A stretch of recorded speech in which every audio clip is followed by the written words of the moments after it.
193. This world is not my home. Amen? This world is not my home.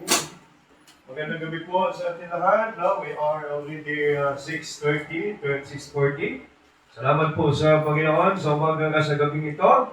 Open your hymnal, page 193.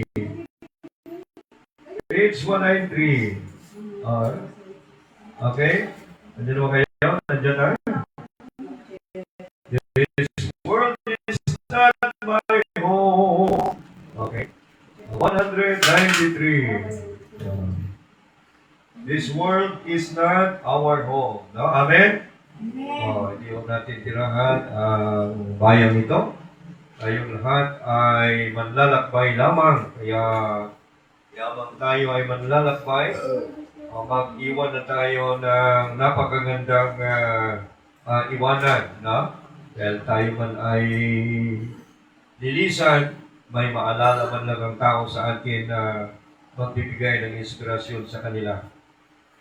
Stanza number 1, this world is not my home, I'm just a passing through. My treasures are laid up somewhere beyond the blue. The angels speak on me from heaven's open door, and I can't feel at home in this world anymore. Amen? Grabe, no? Grabe yung mga lyrics nito. Okay, awitin natin sa Panginoon. Tumayo tayong lahat. Awitin natin. This world is not my home. Sing! This world is not my home. I'm just a passing through. My treasures are laid up somewhere beyond the blue. The angels speak on me from heaven's open door, and I can't feel at home in this world anymore. Oh Lord, you know I have no friends like you. If heaven is not my home, then Lord, what will I do? The angels speak on me from heaven's open door, and I can't feel at home in this world anymore. They're all expecting me, and that's one thing I know. My Savior pardoned me, and now I onward go. I know He'll take me through the open door, and I can't feel at home in this world anymore. Oh Lord, you know I have no friends like you. If heaven is not my home, then Lord, what will I do? The angels speak on me from heaven's open door, and I can't feel at home in this world anymore. 3. I have a loving Father up in the glory land. I don't expect to stop until I shake her hands. She's walking now for me in heaven's open door, and I can't feel at home in this world anymore. Oh Lord, you know I have no friends like you. If heaven is not my home, then Lord, what will I do? The angels speak on me from heaven's open door, and I can't feel at home in this world anymore. Last, I'm just in glory land, we'll live eternally. The saints, every hands are shouting victory. Their songs on sweet is praised. I'm back from heaven's shore, and I can't feel at home in this world anymore. Oh Lord, you know I have no friends like you. If heaven is not my home, then Lord, what will I do? The angels speak on me from heaven's open door, and I can't feel at home in this world anymore. Amen. Tayo po ay dadakong sa pananalangin. Ipapanalangin natin ang ating bayan, ang ating simbahan, ang ating mga kapatiran, at ang ating mga namumulong sa ating bayan. Tayo po ay mananalangin. Ama naming Diyos na nasa langit, lumalapit kami sa inyo sa pamamagitan ng aming Panginoong Hesukristo. Pinapanalangin namin ang bayang Pilipinas, ang buong mundo. Pinapanalangin namin ang mga namumuno sa bawat mga bansa, lalong-lalo na sa bayang Pilipinas, Panginoon. Ang aming bayan ay tinaguri ang the only Christian country, nation sa Southeast Asia. I pray, O Lord, na tunay nga si Kristo ang makita sa aming buhay at pamumuhay, Panginoon. Patawarin ninyo kami sa aming mga pagkakasala. Pakalinisin ninyo ang aming puso, ang aming isip. Bigyan ninyo ng tunay na pagbabago sa aming kalooban upang sa ganon ang aming panlabas na kaanyuan ay magkaroon nga ng tunay na pagbabago, Panginoon. Salamat po sa pagkakataon na kami ay binigyan ninyo ng pagkakataong mabuhay. Kaya tulungan ninyo kami sa mga nalalabing mga taon sa aming buhay ay magagamit na namin sa mga bagay na makabuluhan, mga bagay na magbibigay na sa inyo ng kaluwalhatian, at mga bagay na magbibigay inspirasyon sa mga tao na aming nakakasalamuha, mga tao na nakakakita sa amin. Salamat po, O Diyos, hinihingi namin ang banal na Espiritu ay magunang sa aming mga namumuno sa bayan, sa aming Pangulo, Presidente, Bongbong Marcos, sa kanyang pangalawang Pangulo, sa kabinete, sa mga senadors, and congressman, Panginoon. Pinapanalangin namin sila, O Diyos lahat. At sa mga governors, mayors, councilors, lahat ng mga namumuno sa aming bayan, Panginoon, sa mga kapulisan at mga kasundaluhan, Panginoon. Idinadalangin namin, Panginoon. At ang mga karatig bayan, pinapanalangin namin na huwag gumambala sa kapayapaan ng inyong bayang Pilipinas, Panginoon.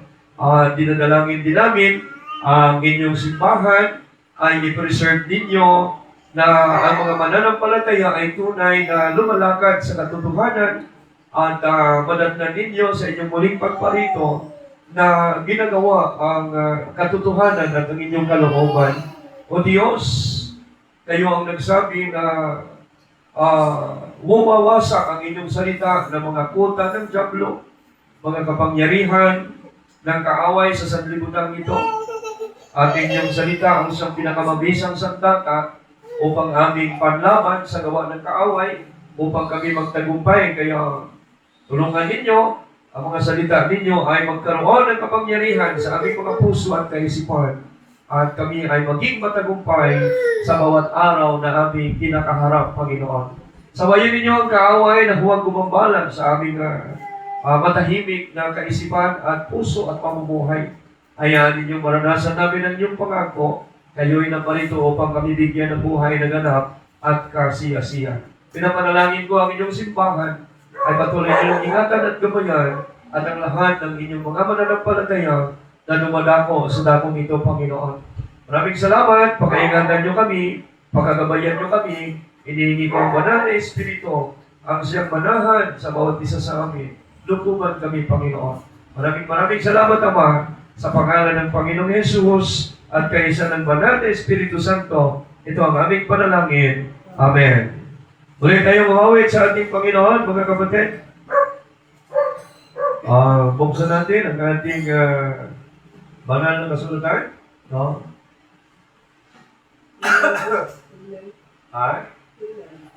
Save na. Dali lang, hinahanap ko pa yung... dito tayo sa 205. Holy, holy, holy. Amen, no? 205. Are you there? Holy, holy, holy. Tatlong holy. Oh. Holy, holy, holy, Lord God Almighty, early in the morning, our song shall rise to thee. Holy, holy, holy, mercy merciful, almighty, God in three persons, blessed Trinity.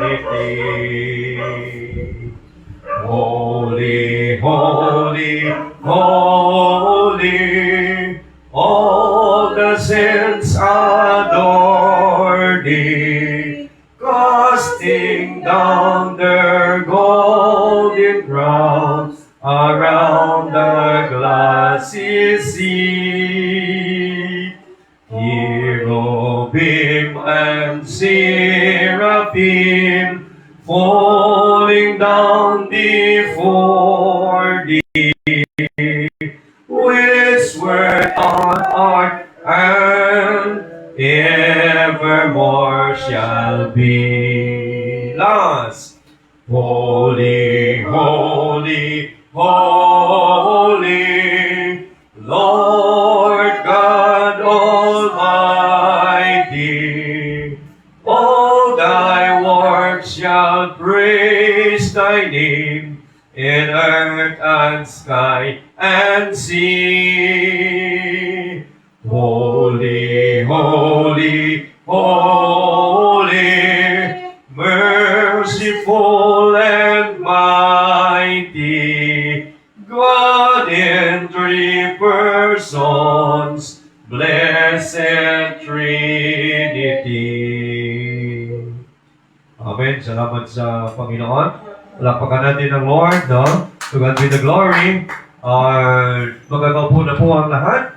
Tayo po ay magpapasalamat sa mga tayo po ay dadako sa ating mga pasasalamat at memory verse kung mayroon kayo, mga kapatid, nais namin marinig ang mga paliwanag ninyo sa mga memory verse na mayroon kayo. Amen? Kaya ready nyo po ang mga memory verse ninyo. Importante po ito mga kapatid kasi sabi ni Jesus, hindi lamang ang tao nabubuhay sa tinapay, ngunit sa bawat salita na namumutawi sa bibig ng Panginoon.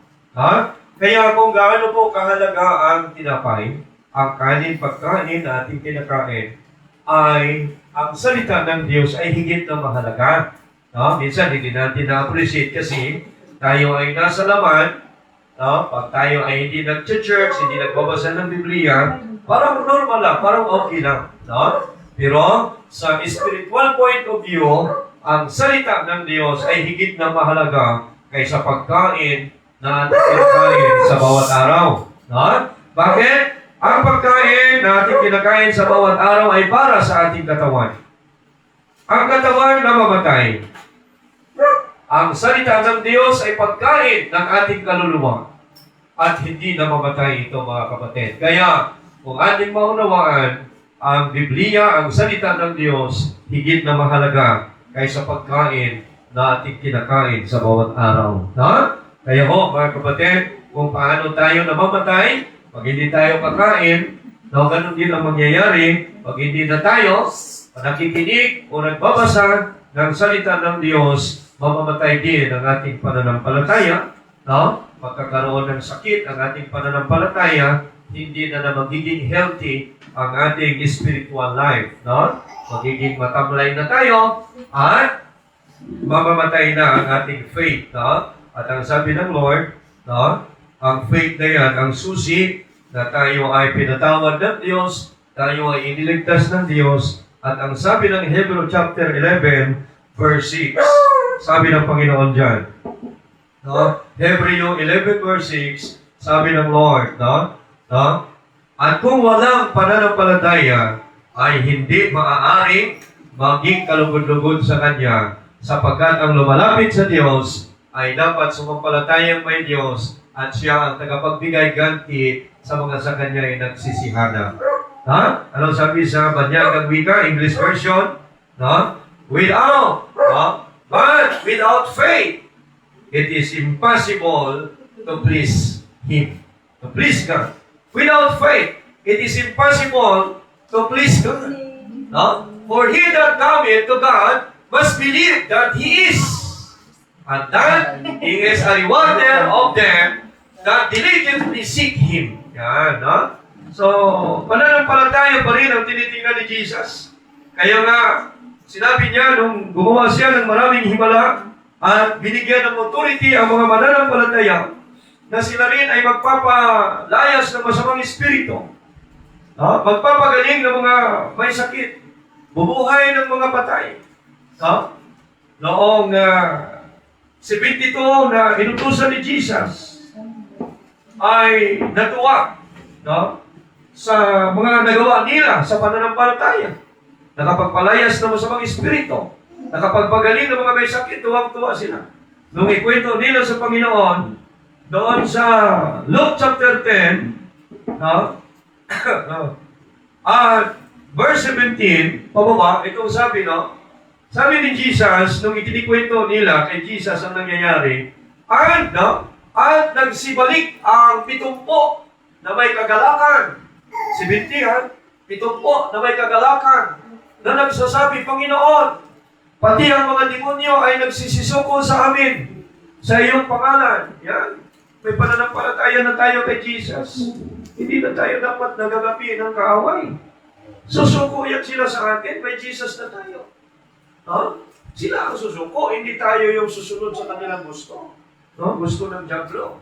Ayan, patotoo. At sa verse 18 sabi, pangalan ni Jesus, may power yan eh. Sinabi niya sa kanila, nakita ko si Satanas na nahulog gaya ng lintik mula sa langit. At narito, binibigyan ko kayo ng kapamahalaan sa inyo na inyong iurakan ang mga ahas, ang mga alakdan, at sa ibabaw ng lahat ng kapangyarihan ng kaaway. At sa anumang paraan hindi kayo mapahamak, hindi kayo maaano. Bisaya yung sulat maaano. Ano maaano? Mapahamak, maaano. Iba yung makwan. Ano maano makwan? Hindi kayo mapahamak. Ano sabi sa Lord? Ano sabi sa 20? Tuwa sila, Sabi ni Jesus, gayunpay, huwag ninyong ikagalak ito na ang mga espiritu sumusuko, nagsisisuko sa inyo, kundi inyong ikagalak na nasusulat ang inyong pangalan sa langit. Yan ang importante mga kapatid, yung salvation. Salvation muna, i-sure mo muna ang salvation. Kasi to follow na lang yan. Pag totoo ang kaligtasan na tinanggap mo, susunod talaga yan, ang transformation. Hindi po pwede salvation tapos walang transformation.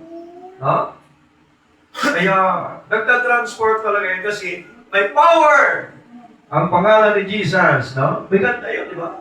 There is power in the name of Jesus. There is power. May power ang pangalan ni Jesus. Kaya nung ako noon ay may sakit, pag tikihin ako ng epilepsy ko, alam ko, atakihin ako kasi para ako'y nakuupos na. Jesus, Jesus. Doon ako, para nakuupos na, para magramdam ko, liit na, patutunaw na ako. Sisigaw ako ng malakas, Jesus! Gulat sila eh. Gulat sila. Bumabalik ang diwa ko, Ganun nakasanayan ko ngayon. Sisigaw ko ng Jesus, pagpakaramdam ko, atakihin ako ng epilepsy kasi pagkaramdam ko, para ako'y nakuupos. Ay yung utak ko, para yung munod ko. Paano nakuumay? Sisigaw ko ng pangalan ni Jesus. Nakaka-recover ako. Yan, So, gumaling. Salamat sa Panginoon, Kaya, huwag na mahala na magsawa ang iba sa kakapakinig. Ipatutuo ko.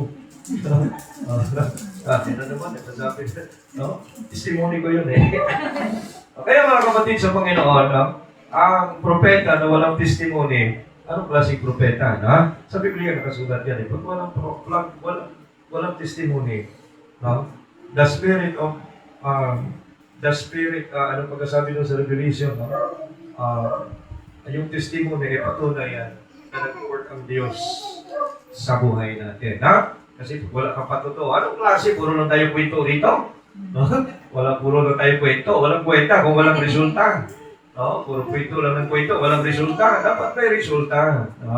So, salamat po sa mga kapatid. Sino po ang gusto magpasalamat kay Lord? Kaya yun ang sabi ng Lord. Huwag tayo higit na matuwa. Bumaling sila sa ating panalangin. Maganda yun. Nakapagpalayas tayo ng masamang espiritu. Mabuti yun. Napakasarap noon. Ngayon, sabi ni Jesus, gayon man, huwag ninyong higit na ikagalak ito. Dapat kayong higit na magalak sapagkat ang pangalan nyo nakasulat sa langit. So yun ang napakamahalaga. Okay ho, mga kapatid sa Panginoon, pag tayo na may faith, totoong faith, sabi ni Peter, 1 Peter chapter 1, verse 7, ang totoong pananampalataya. Ito sinasabi dyan, 1 Peter 1:7, sabi ni Pedro, upang ang pagsubok sa inyong pananampalataya, na lalong mahalaga kaysa ginto na nasisira, bagaman ito'y sinusubok sa pamamagitan ng apoy, ay masumpungan sa ikapupuri at ikalwalhati at ikalaraman sa pagpapahayag ni Jesucristo. Yung ang pagsubok sa ating pananampalataya at yung pananampalataya na tinanggap natin higit na mahalaga kaysa ginto. Kung ito nga nasisira, sinusubok ang pananampalataya na ginto. Yung pananampalataya natin, higit na mahalaga. Kung ang ginto, para mapatunayan ang ginto ay tinites. Para matinites ang ginto. Pero sa apoy talaga. Yan dahil sa apoy. Kasi pag mukhang ginto lang, pag inapoy mo yan, nilagay sa apoy, bakal na yan. Hindi na mawawala na yung kanyang pagkaginto. Matutunaw na yung kanyang anong tawag doon? Yung tubog. Tinubog lang pala, mukhang ginto lang. Kaya pag tunay na ginto, pag dinaan sa apoy, ilagay mo sa apoy yan, lalong kikinang yan. Kaya pag ang tao may tunay na pananampalataya, sabi ng Diyos dyan, ni Jesus, o mamagitan ng Pedro, higit sa ginto ang ating pananampalataya. Kung ang ginto, dinadaan sa apoy, at napapatunayan talagang ginto, ang ating pananampalataya, higit sa ginto. Kaya ang taong totoo may pananampalataya, ligtas, ano bang darating sa buhay niya, ligtas yan. Bakit? Mananatili yan kung ang ginto ka, sinusubok, ginto talaga Ang pananampalataya natin, pag tunay ang pananampalataya, may pagsubok naman na darating, mananatili pa rin sa Panginoon yan. Kaya nga sabi yan, Romans chapter 8, verse 35, Roma 8:35, sabi dyan ni Lord, sa pamamagitan ng Apostol Pablo, sino ang makapaghiwalay sa atin sa pag-ibig ni Kristo? Ang kapaghatian ba? Ang kahapisan? Ang pag-uusig? O ang guto? Ang kahubaran? O panganib? O taba? Ano sabi? Next. Gaya na nasusulat, dahil sa iyo, kami pinapatay buong araw. Kami ay nabilang na parang mga tupa sa patayan. Next. Sabi dyan, tingnan ninyo, 37, hindi. Yung mga yan, mga dahilan para tayo magpapalayo sa Diyos. Patayan, hirap, gutom, sakit, karamdaman. Makapaghiwalay ba ito sa atin kay Lord? Dahil sabi dyan, hindi. Kundi sa lahat ng mga bagay na ito, tayo'y higit pa sa mga mapagtagumpay sa pamamagitan na iyon sa atin na umibig. Yan, More than conqueror tayo. Higit tayo na mapagtagumpay. Sabi ng Panginoon, bakit? Huwag natin laging kakalimutan ang promise ng Lord. Eternity yun Walang katapusan yan Pagpalit mo ba yung panandalian? Ligay saya na kapiraso. Pagkatapos ay walang katapusan. Sino pipiliin mo?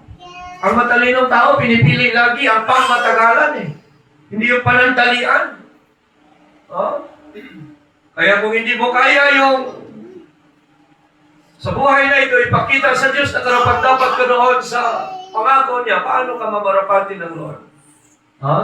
Kaya, ang sabi sa 39, sabi dyan, kahit ang kataas-taasan, kahit ang kababa-babaan, kahit ang alimang nilalang, ay hindi makapaghihiwalay sa atin sa pag-ibig ng Diyos na nasa kay Kristo Jesus na Panginoon natin. Kanya mga kapatid sa Panginoon. Kaya wala sa atin ang tengsong na backslide. Wala sa tunay na mananampalataya ang nagpa-backslide. Sa atin ang nadadapa, pero bumabangon. Wala namang hindi nagkakasala, pero huwag natin gawing katwiran, tayo ay tao lamang. Pakita natin sa Diyos dahil ang sabi ng Lord sa atin, Sa English version, Matthew chapter 5, verse 48. Sabi ni Jesus dito, mga kapatid sa Panginoon. Matthew chapter 5, 48. Be ye therefore perfect. Yan. Parang mabigat yan, ano? Be ye therefore perfect, even as your Father which is in heaven is perfect. Yan. We are commanded by God to be perfect. Kaya huwag natin katwiran, tao lang ako, kapatid. Disgrasya ka. Pinubos mong pasensya ko, magbilang ka. Pag mabulod ka, nag-ipin mo. Tao lang ako, no?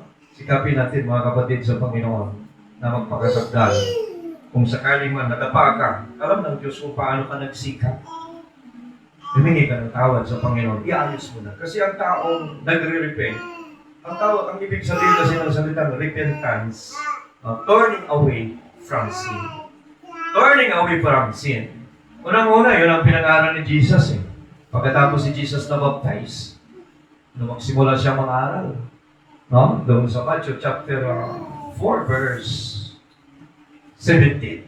Unang-unang pangangaral ni Jesus, pagkatapos magbautismuhan, fasting ng 40 days, 40 nights. Sabi ni Jesus, mula noon, nagpasimulang mangaral si Jesus at magsabi, magsisi kayo sapagkat malapit na ang kaharian ng langit. Yan. Pagsisisi. Anong ibig sabihin ng pagsisisi? Sabi ng Matthew chapter 3 verse 8. Pagsisisi, sabi diyan, tayo nga magbunga ng karapat-dapat sa pagsisisi. Magbunga ka, nagsisi ka, magbunga ka na ng karapat-dapat sa pagsisisi. At sabi sa verse 9, verse 9, huwag kayong mga gisip na magsasabi sa inyong sarili, si Abraham ang aming ama. Sapagkat sinasabi ko sa inyo na mangyayaring makapagpapalitaw ang Diyos ng mga anak ni Abraham sa mga batong ito. Kapatid sa Panginoon, huwag natin sabihin, Christian ako.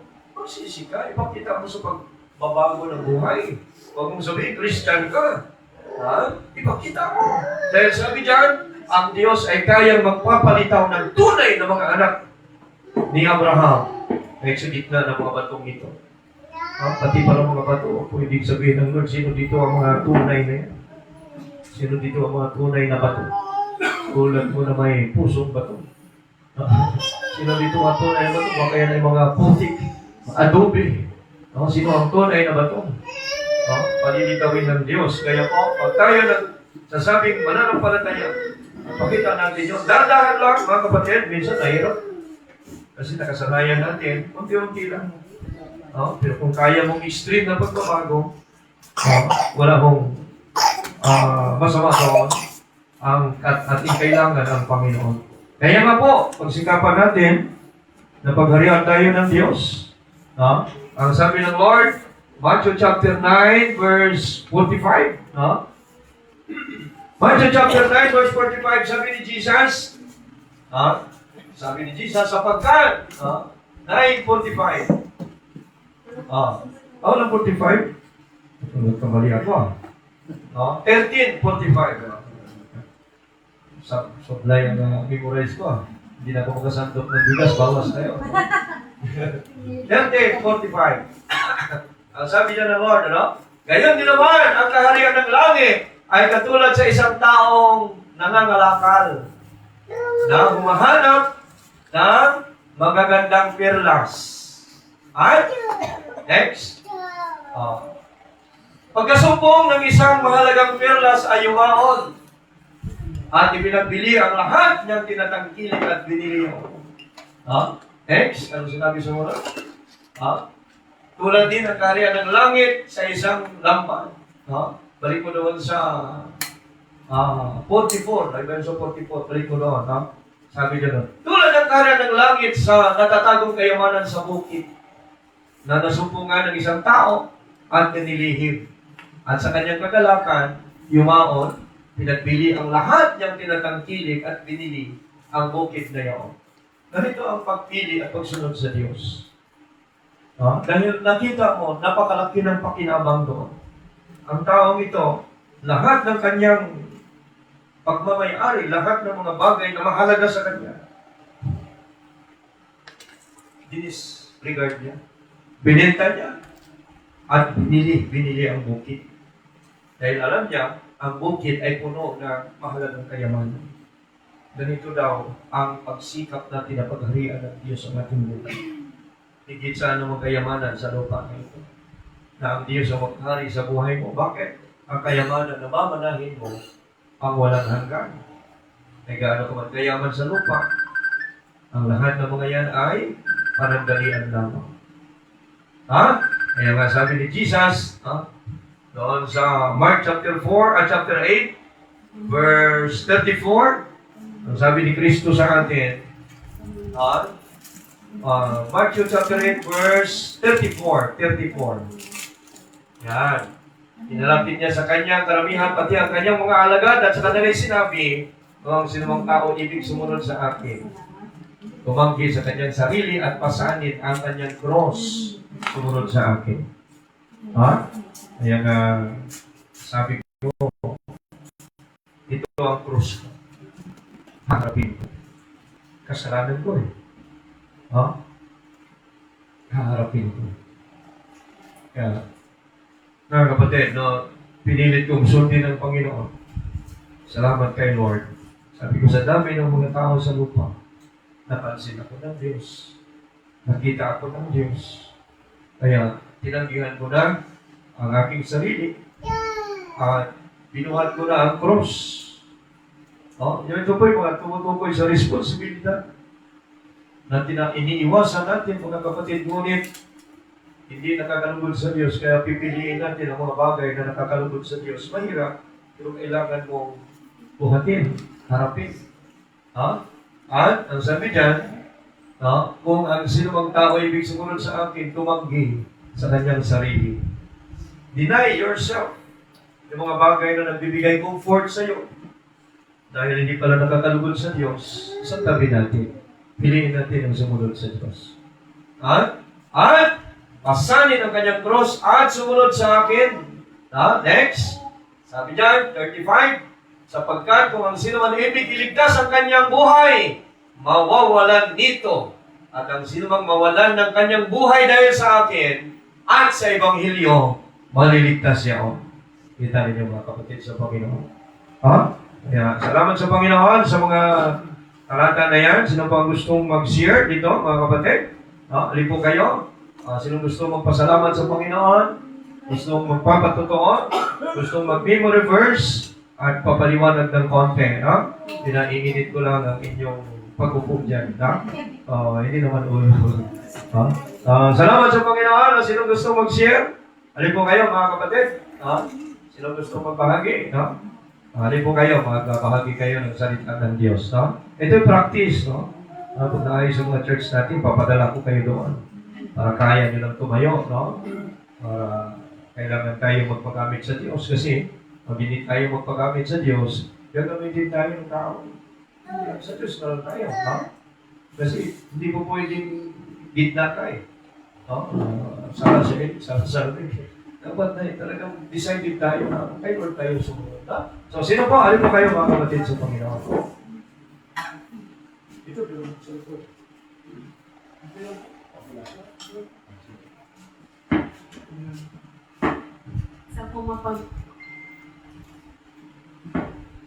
Sa pumapagpalang gabi sa ating lahat.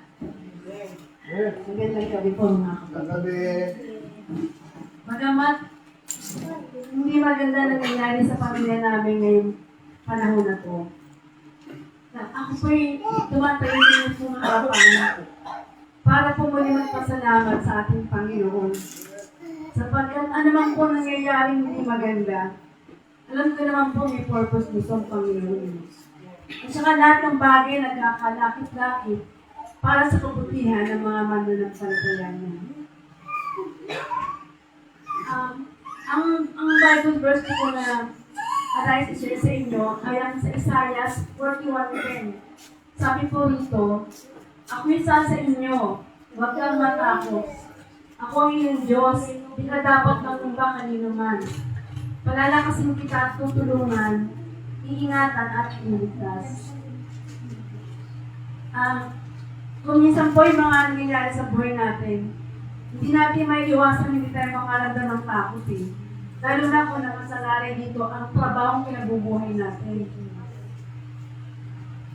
Kasi meron nangyari po sa anak ko eh. Pero mamaya ko na lang po siguro kwento pag kayo po ulit dito sa harapan. Masakit pero siguro naman po kakayanin ng pamilya namin. Kasi marami din kami mga pagsubok na nalagpasan ng kanila eh. Sa taon na nanangan ako sa Panginoon, hindi niya kami pababayaan, hindi niya kami iiwanan. Yun lang po talagang nagbibigay sa akin ng inspirasyon para magpatuloy po sa buhay. Papasalamat ko kasi nakilala ko ang Panginoon eh. Tsaka papasalamat din ako dahil meron akong church na pupuntahan ngayon. Kasi malaking bagay po yung meron kayong kapatiran na yung mga pagsabihan mo lang ng problema mo, mararamdaman mo na nabe-bless ka. Na parang ano nang bigat ng problema mo gumaga. Kasi alam mo na kahit pa paano, meron kang nakakatira na nasasandigan mo kaya sa'yo, ba't sa'yo, gano'n. Nagpapasalamat ako talaga, kahit matagal ko ako nag-teachers na pumunta ako sa lugar nito. Talagang marami kami nagpunta sa simbahan. Pero dito ko lang po talaga naramdaman yung init ng mga samahan ng kapatiran dito. Kasi sa ibang simbahan mo lang sila ano eh, pag nag-worship kayo, pag ninyo, parang hindi ka na sila kilala. Parang sinadaanan ka nila, parang hindi mo talaga mapiniwarn ng ng pagkakapatid sa Panginoon.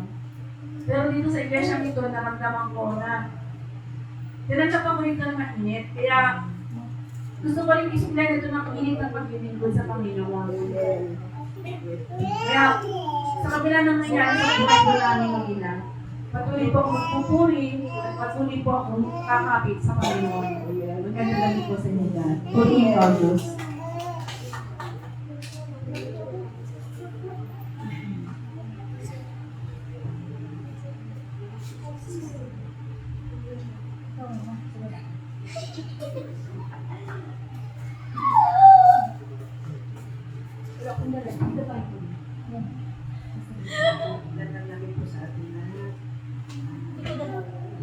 Pasalamat ako sa Panginoon na buhay na pinagkaroon niya sa akin.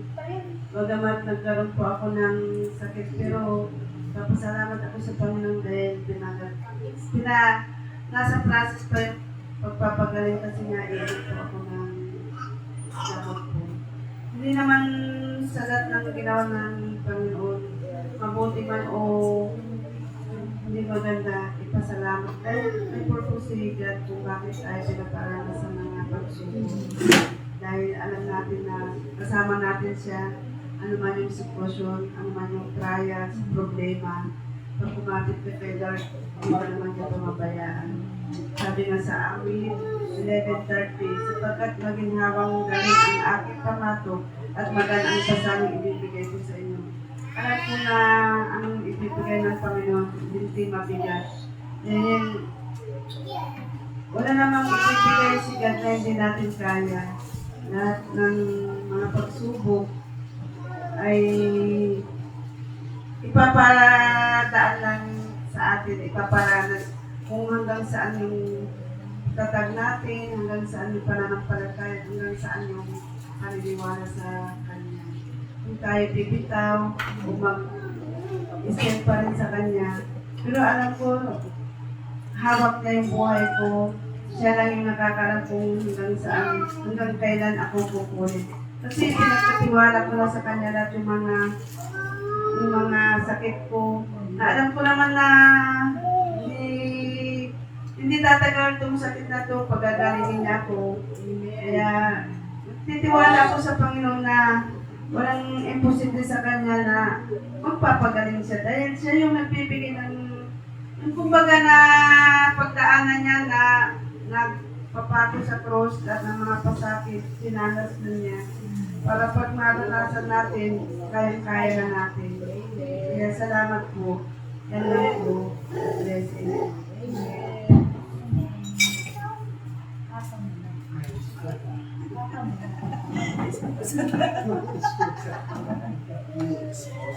tayo. Evening po sa lahat. Sikat tayo. Salamat. Salamat kay Lord dahil kung wala kami dito, siguro wala kang pagbabago sa life. Financial, yung pagsasama. At saka, salamat din kay Pastora, kay na Pastor. Kasi sila yung way, sila yung naging instrument na makita kami sa church. Dati wala talaga kaming pinapasokang church. So, hindi kami nakakarinig ng word of God. Wala lang, ganun lang. Sila isa lang. Kung namin dalawa, kaya ang buhay, ano pa rin, bigat pa rin. Kahit may sahod, bigat talaga. Iba talaga. Ay, walang sahod. Ngayon, walang sahod. Ayun, magaan. Ano na lang po, wala lang trabaho. Pero, Lord na.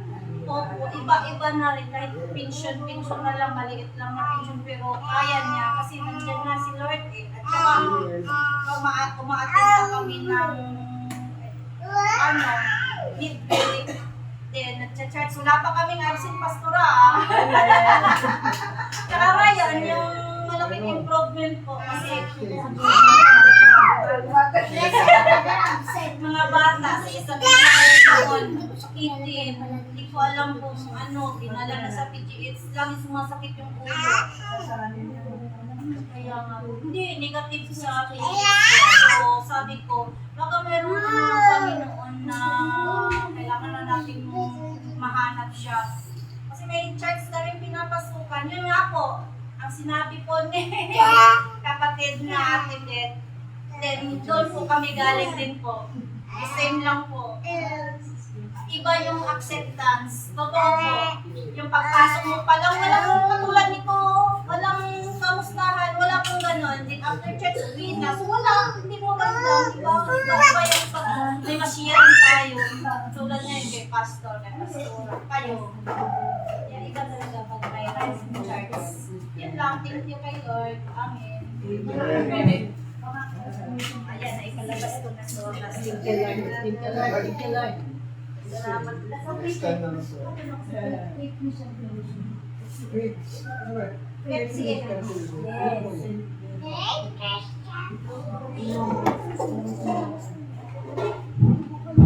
Magandang gabi po. Unang-una po, salamat sa Panginoon dahil sa investment ng kaluluwa. Patungo sa buhay na walang hanggan. Ito po yung subject natin last Sunday, no? Di ba? Noong linggo, di ba, pagsama natin, yung nangyari, kita yung pumasok sa isip ko, minutukan ako ng Panginoon na yung aming kapitbahay na paalis, pupunta ng ibang bansa, pupunta ng Dubai. Dubai. Yan ang nga, Dubai.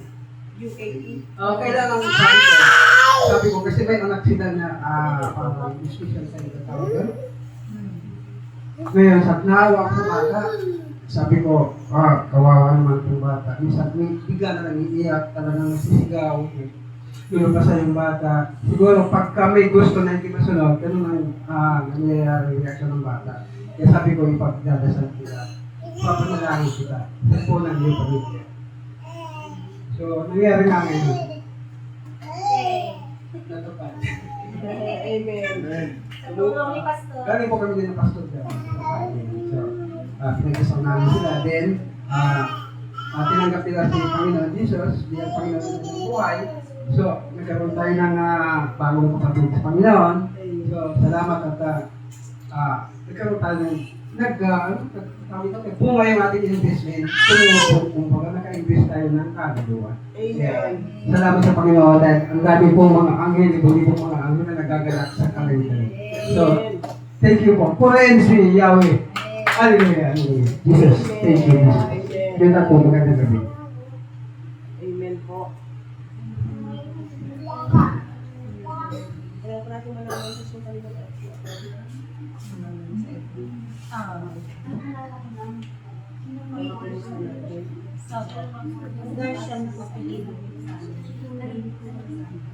Hindi, kayo ba? Sinong kasalaman? Ikaw, Mary. Nakalimutan ko po yung kabisadong na Bible ko. Eastern Valley.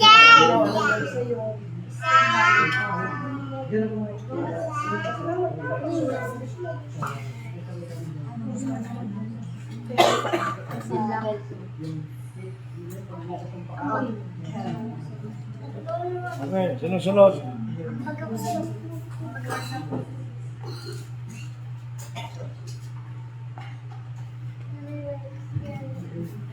Natawanan ako ng brother dito. Dapat lumayo ka rin dito. Salamat ka. Sa susunod na. Ang laki ng kinita mo naman. Observe ha.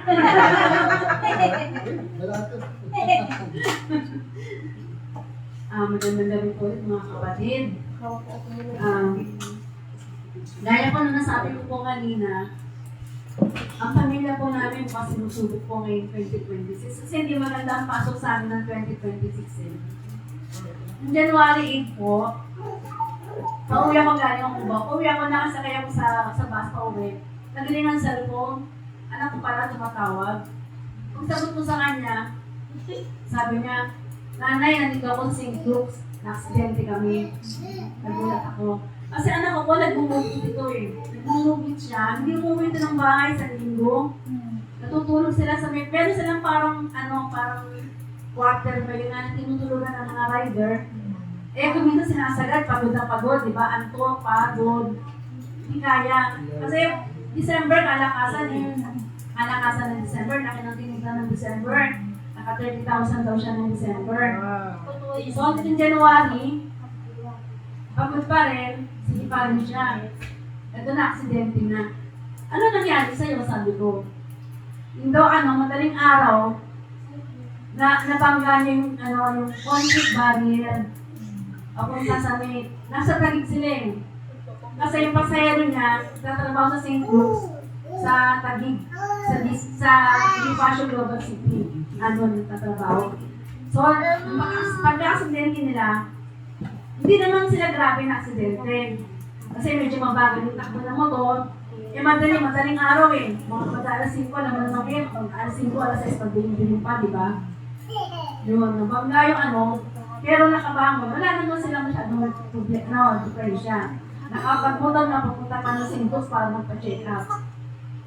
Pagdating sa St. Luke's, ito palang pasahero na to, ang ama Kernel, at ang kapatid pulis. Mamayang konti, dumating na yung kakla ng pulis ang kapatid niya. So, kinuha sila ng police report. Bagay naawag na ako sa anak ko eh, kasi iba kasi pag meron kang kapit eh, di ba? Iba ang ano natin, iba ang mundo natin dito. Pag may kapit ka, malakas ang loob mo, di ba? Matapang ka. Siyempre, anak, wala naman siyang masyadong kilala sa mga ganyan. Natakot sa pulis. Kasi, ang gusto kasi ng pasayero niya, mareglo siya. Ang sabi ng anak ko, ang tinatakot siya ng pulis eh, kung di ka areglo, kukulong ka namin. Gano'n, siyempre, nag-isa lang siya doon. Yung pasayero niya, ang yung kapatid na pulis, andun yung isang pulis pa, meron pa ito, amang Kernel. Kaya sabi, sige, areglo na lang doon siya. Eh, hinihinga siya ng 30,000.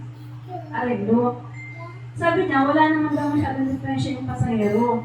Hindi yung daw, parang napilayan lang yung daliri. Napilayan daw yung daliri, yung pasahero. Kaya nakikiusap siya na kung pwede babaan. Kasi, hindi naman daw ganun kalaki ang kita niya.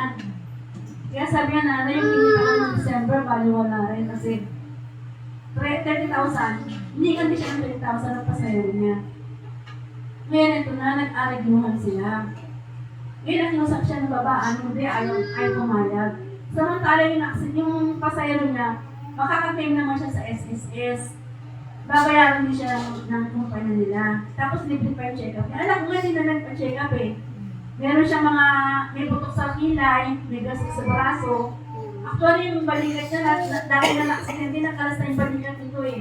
Kaya lang na-therapy siya sa orthopedic, medyo nagdikit naman.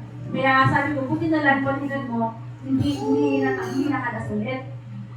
Sabi ko sa kanya, alam mo, merong mensahe ang Panginoon sa'yo eh. Kasi ang trabaho niya, napakadelikado. Kasi bawat sakay mo sa motor, isang paa niya talaga nasa hukay. At pasalamat ka, yun lang ginamot mo. Kasi, kung matindi aksidente mo, baka namatay ka pa. Buti na lang sa concrete barrier ka tumama, hindi sa malaking bus o sa... Kasi meron ako may pinsan, namatay din sa motor. Etong pinsan ko na to, nakalagad siya ng truck ng basurero. Madaling araw din, namatay siya. Sabi ko, pasalamat ka, buhay ka pa. Sabi ko, baka ang Panginoon, kasi sabi niya, sinisisi niya ang Diyos eh. Bakit daw nangyari sa kanya? Hindi ko dapat isiin ang Diyos. Kasi ang Panginoon, ang Diyos natin, lahat ng bagay na ginagawa sa buhay natin, meron ng dahilan. Maaaring ayaw ng Panginoon ng hanap buhay mo na yan, kasi talaga napakadelikado. Tsaka, imagine mo, hindi ka nakakatulog halos, ilang oras ang tulog mo, at may biyahe ka na naman. Naghahabol siya ng oras eh. Ganyan din yan. Ang hour, diba? Sabi ko, magtiwala ka sa Panginoon kasi hindi, sa ngayon, hindi mo pa nakikita kung nasaan sa iyo ng Panginoon kasi hindi pa nariribig sa'yo eh. Pero hintayin mo darating ang panahon, nakikita mo kung ano talaga ang plano sa iyo ng Panginoon. Kaya sabi niya, tumawag na naman kanina. Sabi niya, hindi daw sana siya ng tulong sa lubit. Natulungan naman siya. Ang nangyari, naban na siya. Hindi na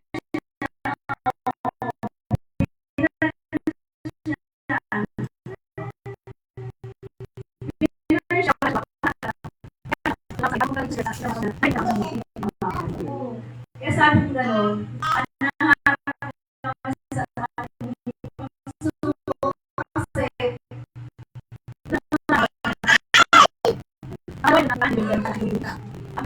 siguro, sapat lang. Pero paano kung may magkasakit sa amin? Diba? Lalo na kung may emergency. Pero sabi ko sa kanya, magtiwala tayo sa Panginoon. Kasi, ano man na nangyayari sa buhay natin, kakapit tayo sa Panginoon kasi hindi niya tayo pababayaan eh. Marami na tayo napagdaan ng hirap, mga pagsubok. Hindi niya tayo pababayaan. Yung kaya lang kung minsan, hindi mo maalis yung pagmamamba ka. Matakot ka kasi yung kinabukasan, iniisip mo rin eh. Paano ka na bukas, diba? Oo, ngayon, maganda. Pero, alam mo, nung binabukat yung nagbubukat ako ng Bible, tama-tama nakita ko to sa sa Bible. Ito yung 1 Samuel 12:24. Dapat kayong matakot kay Yahweh. Manatili kayong tapat sa Kanya. Paglingkuran ninyo siya ng buong puso at lagi ninyong alalahanin ang mga kabutihang ginawa niya sa inyo. O maaaring ngayon, nasa pagsubok ang buhay po namin. Pero paano naman yung mga nakaraan, mga previous years na ang Panginoon hindi nagpabaya sa amin? Naramdaman namin ang kabutihan niya, naramdaman namin pagpapala niya. Sabi ko nga sa anak ko, para lagpasan natin ito kasi andyan ang Panginoon eh. Ano pa yung pananampalataya pa natin kung hindi tayo magtitiwala sa Kanya? Bakit pa tayo naging Christian kung sa maliit na pagsubok, bibigay tayo agad? Kasi may buhay pa naman tayo eh, may buhay ka pa naman eh. Makakita pa rin pang hanap buhay. Mapapagkuhanan mo ng kabuhayan mo. Hindi lang naman tayo aasa sa kung ano man meron tayo ngayon. Magsisikap tayo kasi ang Diyos, sabi nga, di ba, ang biyaya ng Panginoon laging bago araw-araw. Ang mga ibon nga, hindi niya pinababayaan eh. Tayo pa kaya ang tao na may kamay, may paa, malalakas pa naman tayo, hindi naman tayo balito, hindi naman tayo invalid, na hindi na makakapaghanap buhay. Tsaka mas masarap kitain ng pera kung pinaghihirapan natin. Mas natin siya, mas mababayan natin. Kasi pag ang pera dumating sa atin na mabilisan, parang madali lang siya wagasin eh. Madali siyang ano eh. Hindi ko siya pinaghirapan eh. Pero kung ang perang kinikita natin, talagang pinagpapawisan natin, at saka pag naghihirap ka, di ba, parang mas along naman natin sa Panginoon. Pag dumadaan sa pagsubok, di ba, parang para bang mas nabi, kahit na hirap ka, parang sa yung kalooban mo, parang best na best ka. Lalo na pagka nakakaramdam ka ng yung nalalakasan mo yung mga pagsubok na yan, talagang yung mapipil mo na ang Panginoon kasama mo. Kaya sabi ko sa kanya, pagpatuloy lang tayo umapit sa Panginoon. Kasi hindi niya tayo mababayaan talaga. Marami ng testimonies, mga anak ng pastor, mga Christians, na talagang kahit anong pagsubok nila, nakatayo pa rin sila. At nakakaraos sila na gumiginhawa din ang buhay nila. Kaya sa kabila ng mga hirap na nararanasan sa kasalukuyan, patuloy kami magpupuri, tatakila at sasamba sa Panginoon. Ang nais ko lang po sabihin mga kapatid, ako po ay may nakikita po kayo sa akin na ugali na hindi nyo po nagugustuhan. I-approach niyo po ako, hindi po ako magagalit. At apihin niyo po ako. Kasi po, mas maganda po yung nagpapaalalahanan po tayo. Kasi kung minsan, di ba, kung minsan pagka masyado tayo mga close na, para bang, yung bang nawawala na yung boundary. Kung minsan, para masyado tayong pilat mo sa isa't isa. Pero sabi ko nga po, si pastor, ang mga leaders, kahit ang kabataan, nakita niyo yung magandang pag-ugali mo. Tapitin po ninyo ko kasi ako po talaga ay handang magbago, handang magpabago, at higit po sa lahat kasi mas maganda po nagtitingkod sa Panginoon na nararamdaman mo na kahit nagkakasala ka, napapatawad ka. At yung bang nakokorek ka ng mga tao na nakakakilala sa iyo. Kaya sabi ko nga po, kung meron po kayo, ugali ako na hindi niyo nagustuhan, sabihan niyo po ako para magbago po ako. Nakanda po ako magbago dahil gusto ko rin pong maging tapat na lingkod ng Panginoon. At tapat na kasabi ng Iglesia nito. Sa gabi pong ito, patuloy po ka ng tuturi, dumadakila sa ating Diyos. Purihin ka o Diyos.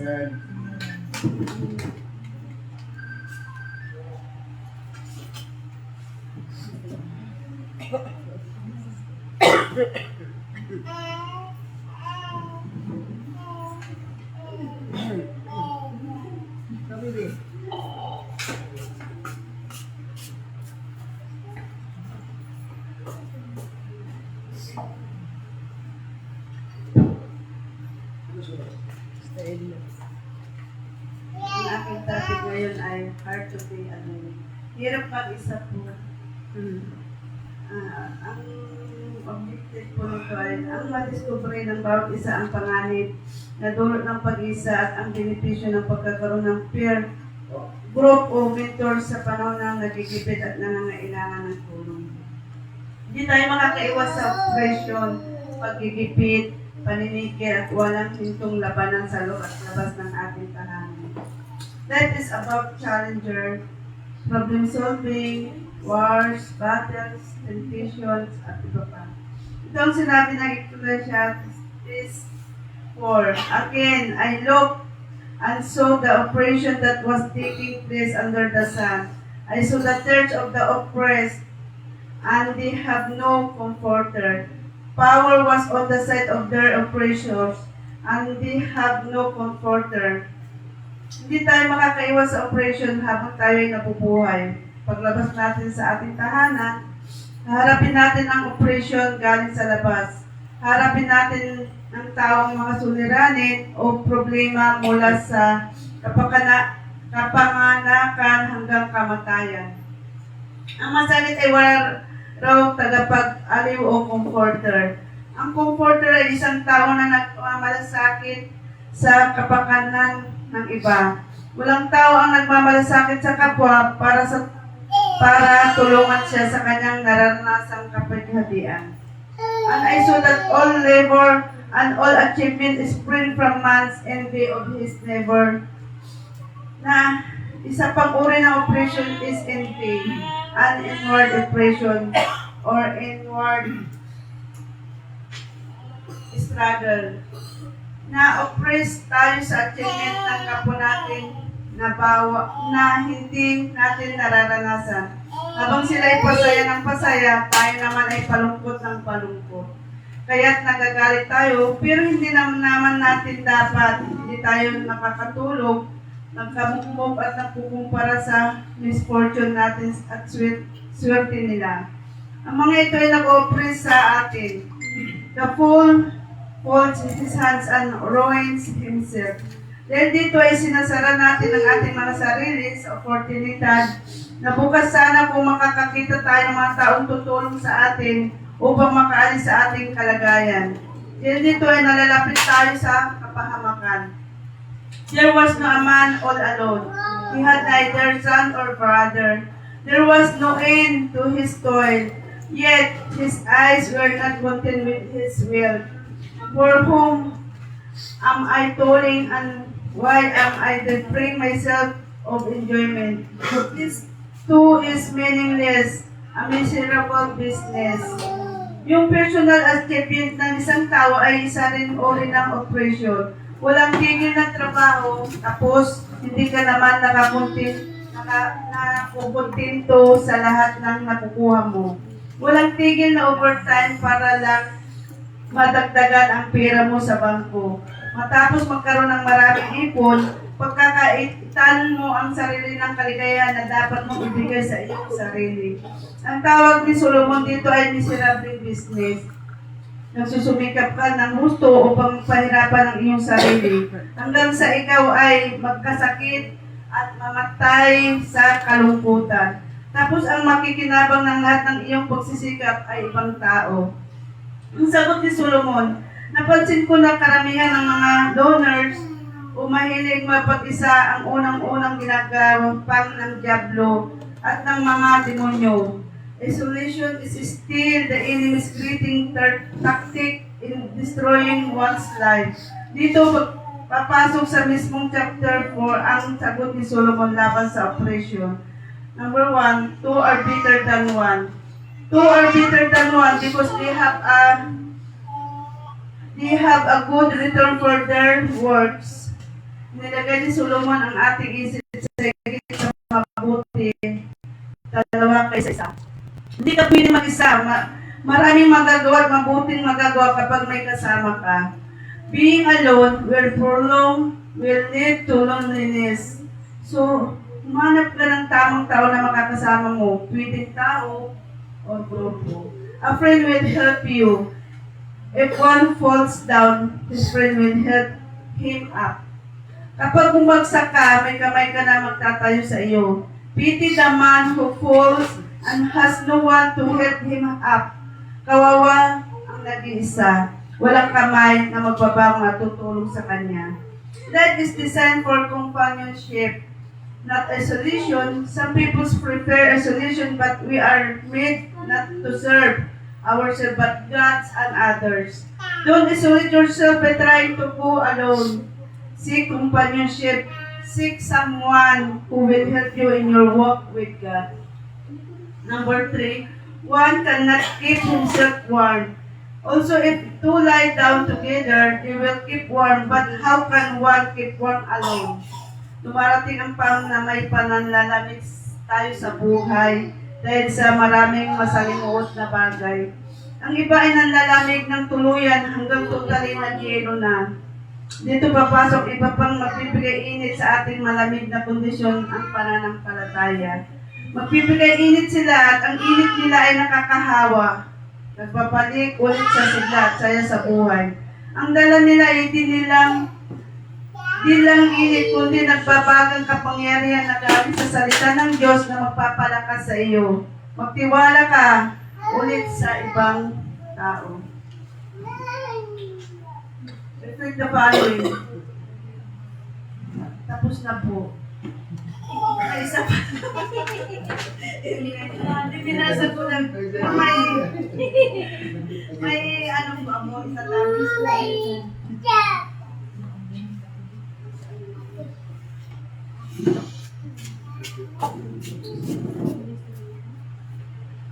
Ang sel at ang simbahan. Kung natin pabayan ang ating pagtitipon katulad ng iba na may kanya-kanyang kaugalian. Sa halip, palakasin natin ang loob ng isa't isa, lalo na ang inyong nakikita na nalalapit na ang araw. Sa Hebreo 10:25, hindi tayo nilikha na mag-isa. Nais ng Diyos na may makasama tayo para makatulong sa ating paglago. Walang taong nag-isa. Kailangan natin ang bawat isa. Kailangan din tayo ng iba.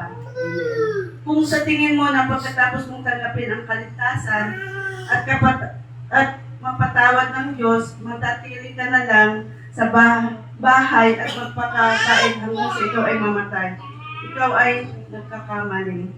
Tinawag ka ng Diyos upang maging bahagi ng isang matatag na simbahan na ang layunin ay may akay ng kaluluwa at pagdisipulo.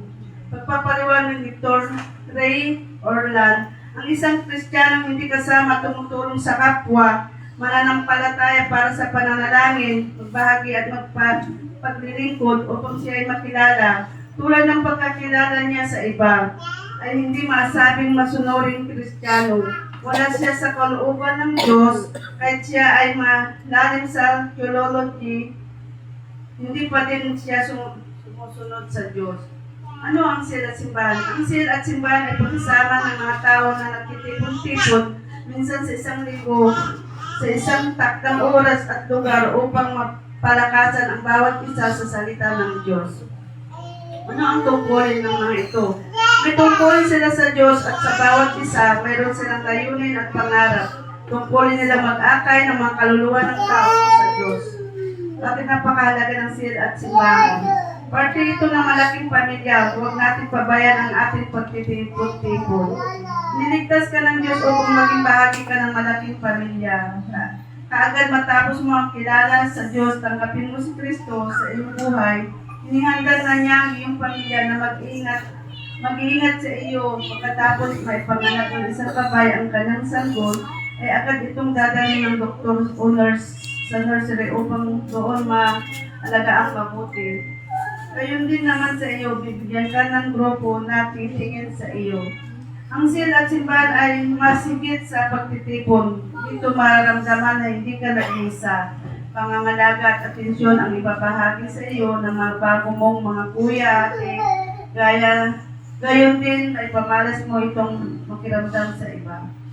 Ibago na akong kultura. Ang sil at simbahan ay bagong kultura. Ang kultura ang isang pagkakakilanlan. Makikilala mo ng madali ang mga tao sa kulturang meron sila. May bagong kultura sa loob ng simbahan. Magsisimula kang magka-interes sa makilala na ang ibang pananampalataya. Kakanta ka ng kanilang kanta, magsasalita ng kanilang mga salita. Magbabasa ng kanilang mga aklat, magbabagi ka ng panalangin din. Tatawat iiyak na nakasama sila. Mangarap ka din na kasama nila. Tama na po, Pastor. Napagod ka.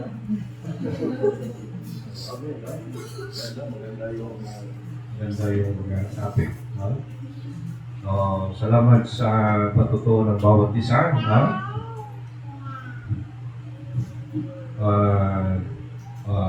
Totoo, mga kapatid, na minsan may mga dumadating talaga na kalungkutan sa buhay. Huwag mo lang kalimutan pag may mga negatives na mga nangyayari, ang common denominator, Romans 8:28. Right? All things work together for good. Ang pangako ng Diyos, huwag alisin sa isipan ninyo because God is the ultimate promise keeper. Tutuparin ng Diyos ang kanyang pangako sa atin, mga kapatid sa Panginoon. Kaya huwag kayong ma-divert doon sa mga tukso, mga pagsubok sa buhay, no? Mga kalungkutan at kaligayahan. Manatili kayo sa mga bagay na nauugol sa Panginoon. Kasi minsan, mas mabigat na pagsubok ang kaligayahan, ang pera. Pag walang pera, makakapanalangin. Pag marami kayong pera, mananalangin ka. No? Kaya nga sabi ng Panginoon, mga kapatid, doon sa Deuteronomy chapter 8, di ba? Deuteronomy chapter 8, verse 11,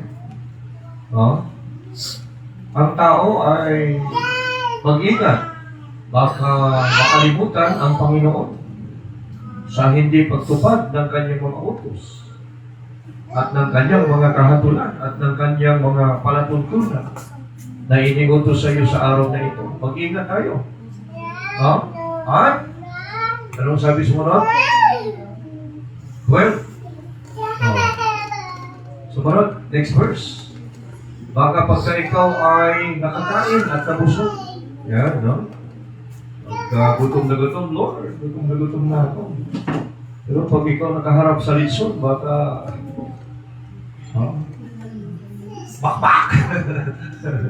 Bata! Kalimutan ng Panginoon. Pag tumighay, thank you. Pag hindi na dighay, wala, kalimutan. No? No, pagka nakapagtayo ng mabuting bahay, no? Mga kawamit, ay up and down ka na, bungalo ka na, nakamarmol na yung sahig mo, granites na yung nabago mo, baka may kabalo-galo. May aso sa labas. Oh, ganun na, hindi na tao yung pagkaramdam mo. Aso na. Meron kong kakilala niya. Oo, naging yumamatay. No? At yung natahanan, no? Medyo angat na ang iyong tirahan. Sabi ng Lord dyan, sunod na verse, 13. Sabi ng Panginoon dyan, ano? Pagka ang iyong mga bakahan at ang iyong mga kawan ay dumami, at ang iyong pilak at ang iyong ginto ay dumami, at ang lahat ng tinatangkilik mo ay dumami. At kapag ipon ka na, may milyon ka na sa bangko, ang negosyo mo, dumami na. No? Medyo nakakatakot na, sabi ng Bible, no? Baka mag-ingat. At ang sabi sa 14, next verse, sabi dyan, ay magmataas ang iyong puso at iyong malimutan ang Panginoon mong Diyos na naglabas sa iyo sa lupain ng Ehipto sa bahay ng pagkaanipin. Kausap niya dito mga Israelites kasi patungo sila doon sa promise land. A place flowing milk and honey. Sa ang lugar na kailan pupuntahan nung sila ay alipin, hirap na hirap sa mga trabaho at pagkain, laging nananalangin. Kaya mag-ingat, pag kayo nabusog, nagkaroon na ng mga negosyo, nakaipon na kayo ng mga ginto at pilak, baka malimutan ninyo, magmataas na kayo, magmayabang na kayo. At ang sabi sa 15, sabi dyan nilang, sabi ng Lord, na siyang nagpatnubay sa iyo sa malaki at kakilabot na ilang, na tinahanan ng mga makamandag na ahas at mga alakdan at uhaw na lupa, na walang tubig na siyang naglabas sa iyo ng tubig mula sa batong pingkian. Kaya bago nila narating ang masaganang buhay, dumaan sa hirap. Ang layunin doon, bakit dumaan sa hirap, gusto ng Lord mag-humble, magpakumbaba ang tao sa Lord. Tuloy mo, anong sabi dyan? Next verse, 16. Na siyang nagpakain sa iyo ng mana sa ilang, na hindi nakilala ng iyong mga magulang upang kanyang mapangumbaba ka. Yan, 40 years, nandun sila sa disyerto. Walang pagkain, walang tubig. May bato na nagbibigay ng tubig. Gigising sa umaga, mamumulot ng tinapay. Gusto ng Diyos na ipaunawa sa iyo na magpakumbaba ka sa Panginoon. Bago mo narating ang ginhawa, naranasan mo ito, kaya huwag mong kalimutan. At ang sabi ng Panginoon dyan, paot kanyang subukin ka na mapabuti ka sa iyong mga wakas. Yan, Kaya yung mga trials na dumadating sa buhay natin, mga kapatid, mga pagsubok na yan, gusto ng Diyos mapabuti ang ating mga nalalaping mga araw. Kaya minsan may sagana, may kasalatan para subukin tayo, para maihanda tayo sa mabuting araw na darating sa buhay natin at siya magiging wakas natin, magiging mabuti na. Hindi ka mamamatay na miserably pa rin ang buhay. Pangit o yun namatay ka, miserably pa rin. Talagang, kaya ho, mga kapatid sa Panginoon, ay pinapaalala sa atin ng Lord. Kaya ang sabi niya, sumunod na talata, sa verse 18, 17, at baka iyong sabihin sa iyong puso, ang aking kapangyarihan, at ang lakas ng aking kamay, ang siyang nagbigay sa akin ng kayamanan ito. Yan, pag yumaman ka na, magmamalaki ka na, kung hindi ako nagsikap, No? Kung hindi ko ginawa ang ganito, diniskartehan ko ng ganito, hindi ko narating ito.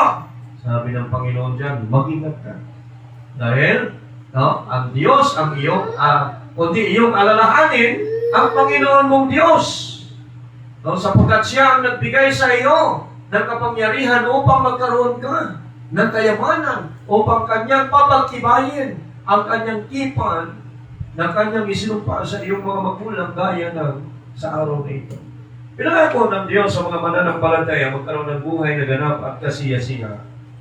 Gusto ng Diyos na mabuhay tayo na guminhawa sa buhay na ito. Ngayon, pag guminhawa ka na, huwag mong sabihin sa sarili mo na kung hindi ka nagsika, hindi mo ginawa ito, dapat sabihin mo, pinagkalooban ka ng Panginoon para makamtan ito.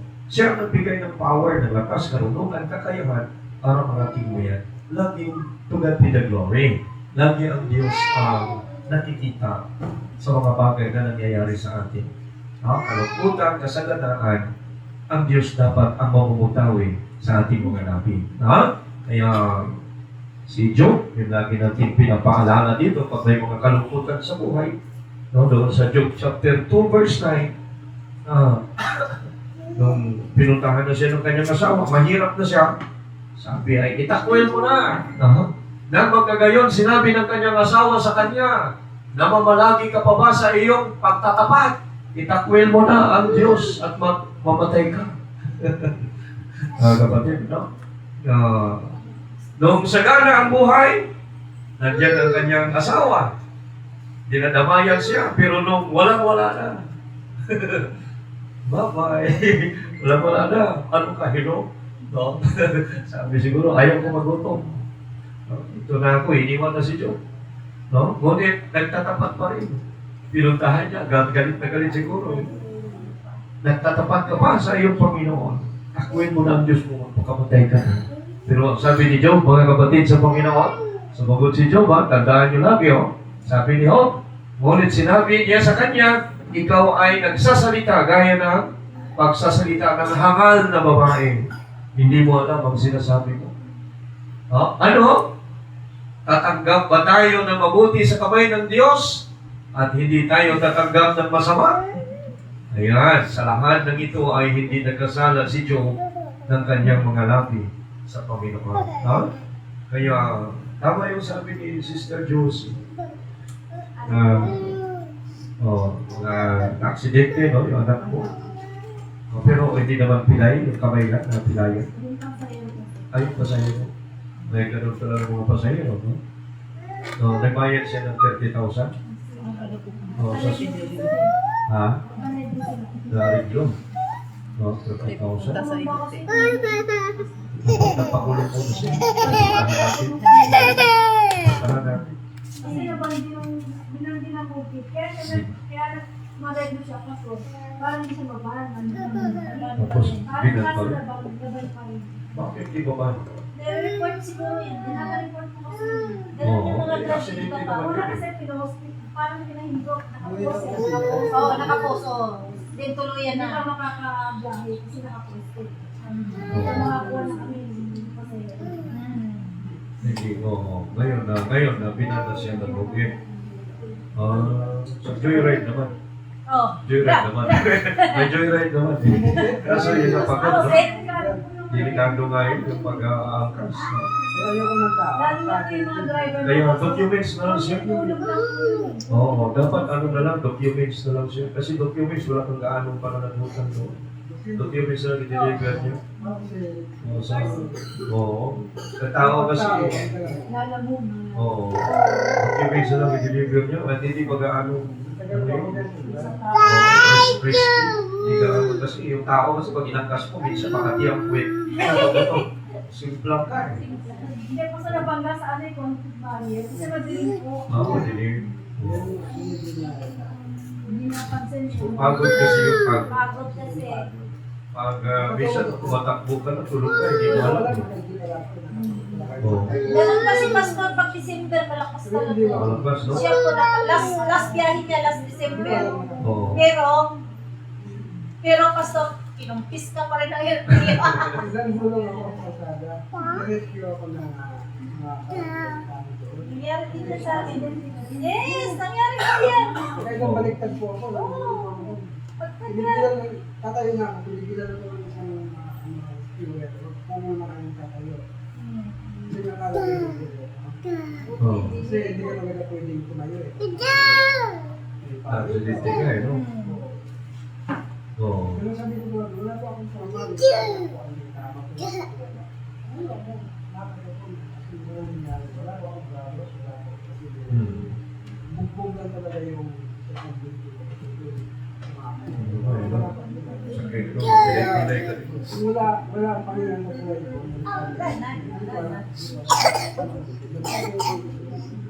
Kaya naniniwala ko na.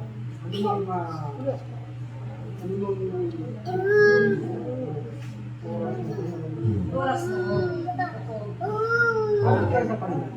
Tapos tinapos eh. Tinapos siya kasi kapag tinapos ko sa'yo, pulis. Pulis. Tapos maya-maya pumunta ng pulis sa ano. Kakilala niyang pulis. Pumunta na sa St. Luke. Oo. Kasi nagkakatrabaho sa St. Luke yung pa sa'yo eh. Sa Tajib. Oo. Ng konti pumunta ng pulis doon. Gumawa na ng pulis report. Tapos sabi, tutulong daw siya kung di-arreglo. Dapat nagpakulong lang siya, no? Kaya nga sabi Kulong niya, ka na dati. kaya lang baka mamaya pag nakulong ka sa hindi mo na malaman, di ba? Kung saan na dinala. Hindi, dyan lang din naman sa presinto yan dyan. Dahil saan yan. Dyan lang yan sa presinto kasi wala pa namang hatol yan eh. Dyan lang yan sa presinto. Ngayon, kung nakulong yun, marami tayong malapitan ang nararapat. No, kasi yun nga, may insurance naman yan, tapos may SSS naman yan. Sabi naman ko na Wala ano, namang- babaan na lang sa 30. Ayaw ko nga yan eh. Oo. Sagot ang mubit ko. Mubit ka. Covid Hindi, dapat walang lang. binigyan mo bit pastor. Ayun, isa kayo. Tapos pinantos yan. Yan ang pwede mong Yan nga, pinatik na sila siya. yung kumbaga sila yung kaya yung mga Oo. So, hindi ko may kontrata naman yun bago mag-soft, no? I-review yung kontrata. Tsaka ano yan, may insurance yan sila. May insurance yan. Pero kung wala naman talagang ibig, ito may ibig. O, kapilay ng daliri ka. Pero Siguro ako na malaki. kaya nga sabi nga na, Oo. bawasan mo na sa ganyan, ang bawat papoy na sa kanya. Piniraan na ito. Kaya nga, itinara. Saka may pulis eh, tapos ang ama daw po, kaya niya eh. Ilang isa lang siya doon. Oo. Yung pa sa'yo, may Eh, kasama. may pera kasi siya, kaya nagbigay. Ang daming. Pero kung wala siyang pera, Kasi yung kinikita niya, wala rin. Buhay Ubus wala din, rin. ano? Ubus din. Oo. Makahirap pa siya. Kaya, buti nga ganun lang nangyari. Nasaan na siya ngayon? Nandun po. Pumunta nga ako sa mabit na yun. Oo. Kanina, bago ako dito tumawag. Sabi, nabanda raw siya ng report sa ano.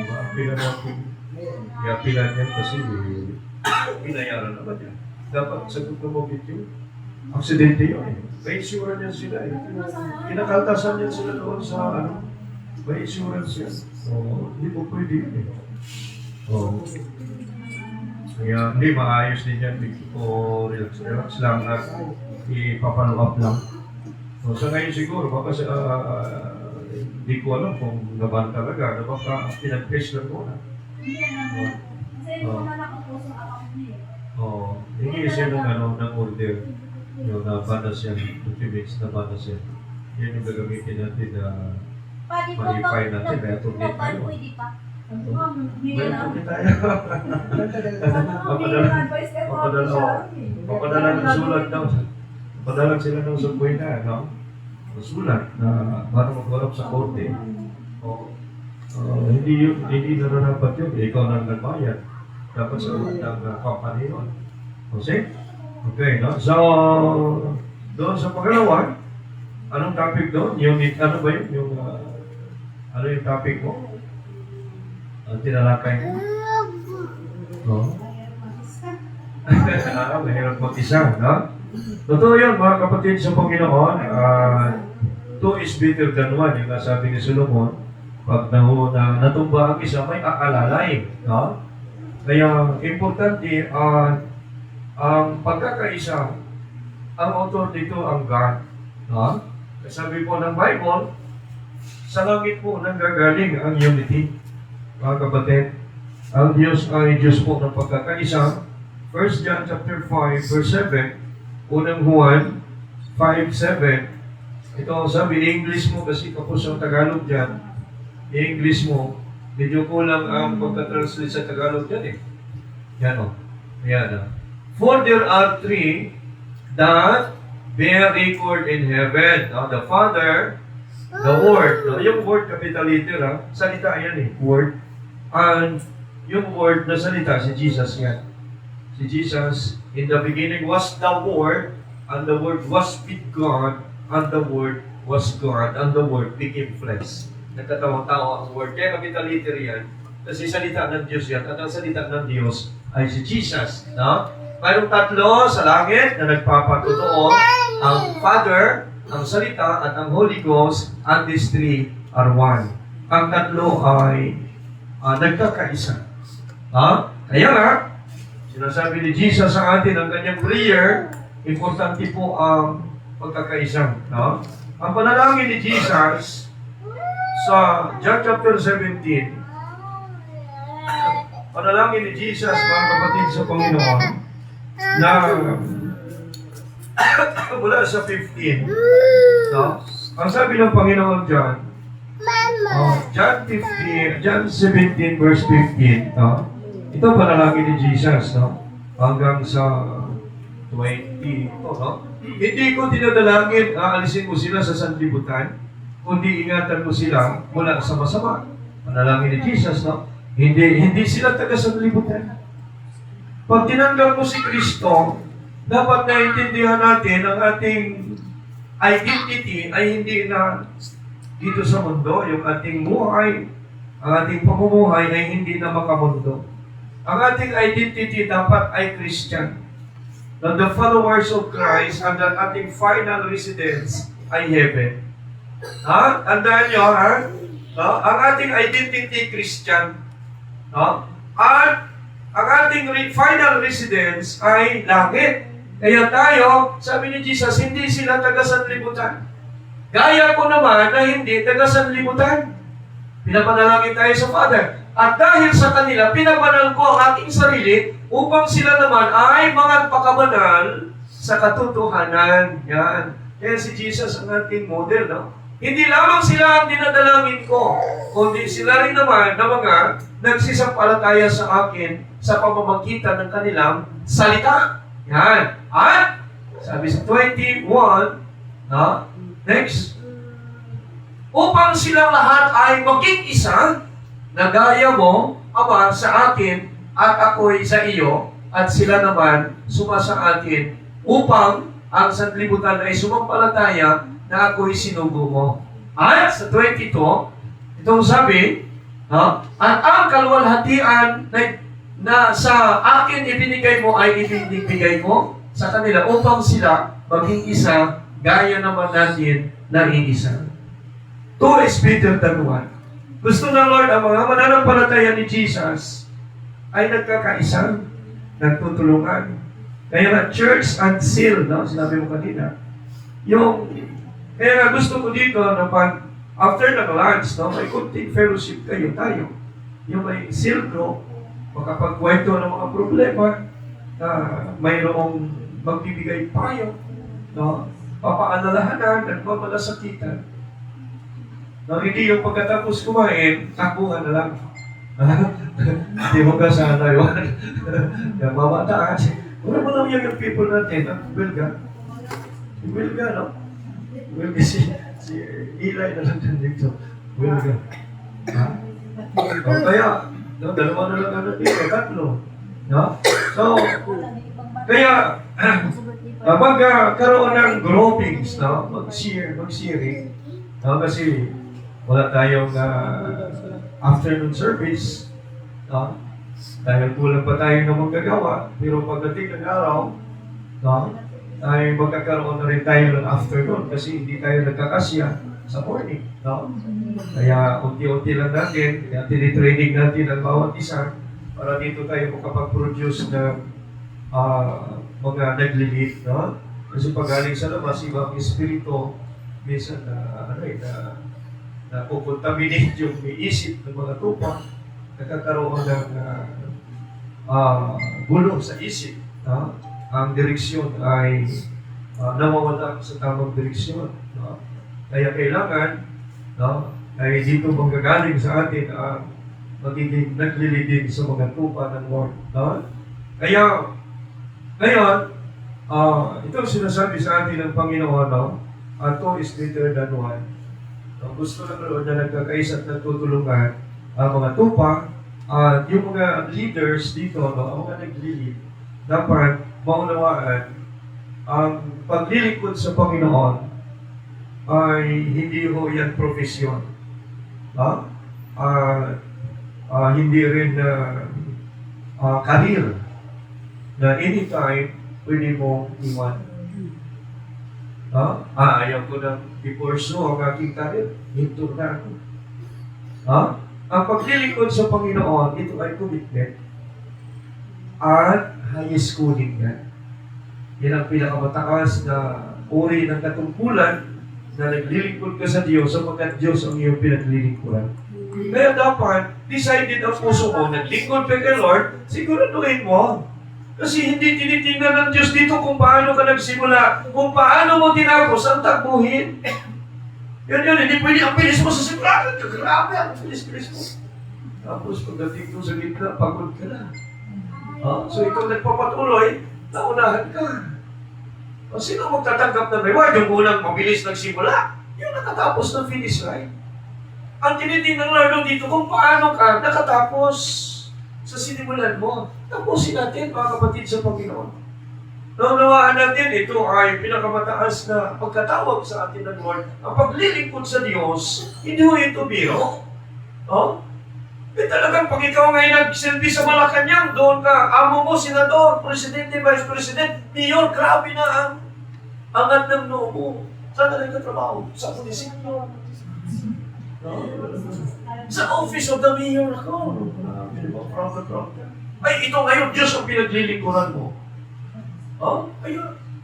Pati dito, sino ang Diyos? Gumawa ng langit at lupa, lahat na nakita mo, sa Kanya yun, sa Kanya ako naglilingkod. Pero mo yan, tapos, unti bagay lang, natisod ka lang. Nahirapan ka lang. Wala na. Hindi ganun yun, mga kapatid sa Panginoon. Kailangan natin ang pagtagumpayan ang mga hindrances sa buhay na ito kasi aagawin ang reward natin, aagawin ni Satan. Alisan ka ng reward. Kaya, tandaan niyo palagi ang pangako ng Diyos. At tandaan mo, God is the ultimate promise keeper. Gagawin at gagawin ng Diyos yan. Kaya nga sabi niya, mabuti pa ang langit at lupa. Mawala. Kaysa ang aking mga salita, mawala ng bisa. Pero hindi na yun. Tapos kunti. Isod lang ng tirin yung kapal. Hindi na lang kapagsimpan. Makita natin, window shopping ka sa mula. Ano ba naman? Pinili mo naman yung mga bagay na yan. Wala akong sinasabi ka. Sinabi na lang, akala ko nandito ka. Wala ba sa linggo? Wala? Ikaw pala yung wala akong sinasabi ka. Mababawi ka na kay Lord. Lagi nyo laging i-priority ang Lord. Pwede naman pagkatapos, di ba? O kaya before. Ang Diyos lagi, para naman matuwa naman, mabigyan naman natin ng matamis na ngiti ang Lord, Oo naman, sabi nga ni Atty. Lagi na lang ang Lord ay tira-tira binibigay. Kaya tayo, kunti na lang ang ngipin, bungal-bungal na. Mahina na ang paningin, mahina na ang pandinig, mahina na ang katawan sa kanan. Magsimba na lang. Sa kanan magsimba. Ang Lord ay talagang i-maximize natin. Kaya nga sabi, di ba? Ecclesiastes chapter 12, verse 1, sabi ng Panginoon, Ecclesiastes chapter 12, verse 1, sabi dyan, sabi ng Panginoon, alalahanin mo rin naman ang may lalang sa iyo sa mga kaarawan ng iyong kabataan. Bata pa, dapat hindi. Buwin, bata pa. Maglingkod na kayo, Lord. Yan, hindi yung kung kailan. Umanda na, saka na magsimba na tayo. Talaga. Hirap ka na humakbang niya sa hagdan natin. Ha? Pero wala namang problema yun. Pero sinasabi ko habang bata pa, maglingkod ka kay Lord, no? Ay kung ngayon mo na kilala ang Panginoon, maaari masasaktan ka, matatamaan ka sa mga pananalita na ito, pero tanggapin mo para magamot ang sugat. Kasi ang sugat, pag nilalagyan ng gamot, hapdi. Ngayon, kung hindi ko nalagyan ng gamot, hindi ka gagaling. Iniingatan mo yung sugat mo. Kaya, magpagamot tayo, mga kapatid, sa Panginoon. Sumunod tayo sa Panginoon. Huwag natin pasunurin ang Diyos sa gusto natin. Tayo magpakumbaba kay Lord. Huwag natin sabihin na intindihan ako ng Panginoon. Intindihan mo ang Diyos. Diyos yan eh. Di ba? Gusto mo ikaw iniintindi. Intindihan mo ang gusto ng Diyos. Ikaw ang magpasakop sa Diyos. Huwag mong pasunurin ang Diyos sa gusto mo. Diyos yan eh. Di ba? Gusto mo. Naintindihan ako ng Panginoon. Totoo yun. Pero, hindi mo ba iniintindihan ang Diyos? Ang tinitingnan ng Lord dito, yung hapon ng puso mo. Magpakumbaba ka sa Panginoon. Sikapan mo na sumunod sa Diyos. Pero kung nagkamali ka, bagsak ka. Nakita ng Diyos kung paano ka nagsikap. Hindi mo naman sinisikapan. Hindi ka naman nagsisikap. Nasundin ang Panginoon. Tapos sabihin mo, naintindihan ng Diyos yan. Hindi ka nun yun, mga kapatid. Wala tayong tamang pananampalataya kay Lord. Kaya nga sabi ni Jesus, Matthew, sa Luke 6:46, sabi ng Panginoon dito, Lucas 6:46, yan, sinagot siya ni Jesus. Lucas 6:46, Luke 4:4 yan eh. Dinadaya mo ako. Luke 6:46, yung sabi ng Panginoon, basahin nyo nga. Bakit tinatawag ninyo ang Panginoon at hindi ginagawa ang mga bagay? Yan. Tumatawag kayo kay Lord, Lord, Lord! Panginoon, Panginoon, bakit kayo tumatawag sa akin, Panginoon, Panginoon? Hindi nyo naman ginagawa ang mga bagay na aking sinasabi. Siya ba talaga ang Lord mo? O ikaw ang Lord ng buhay mo? Di ba? Pag hindi tayo sumusunod sa Diyos, tayo ang Diyos. Diyos ka. Sa sarili mo, hindi yun ang Diyos. Kasi kung siya ang Diyos, susundin mo ang Diyos. Yan, di ba sabi ni Jesus? Kung ang mata mo ang dahilan, nagkakasala ka, anong gagawin? Ang galing mo. Alam mo, sip-sipin.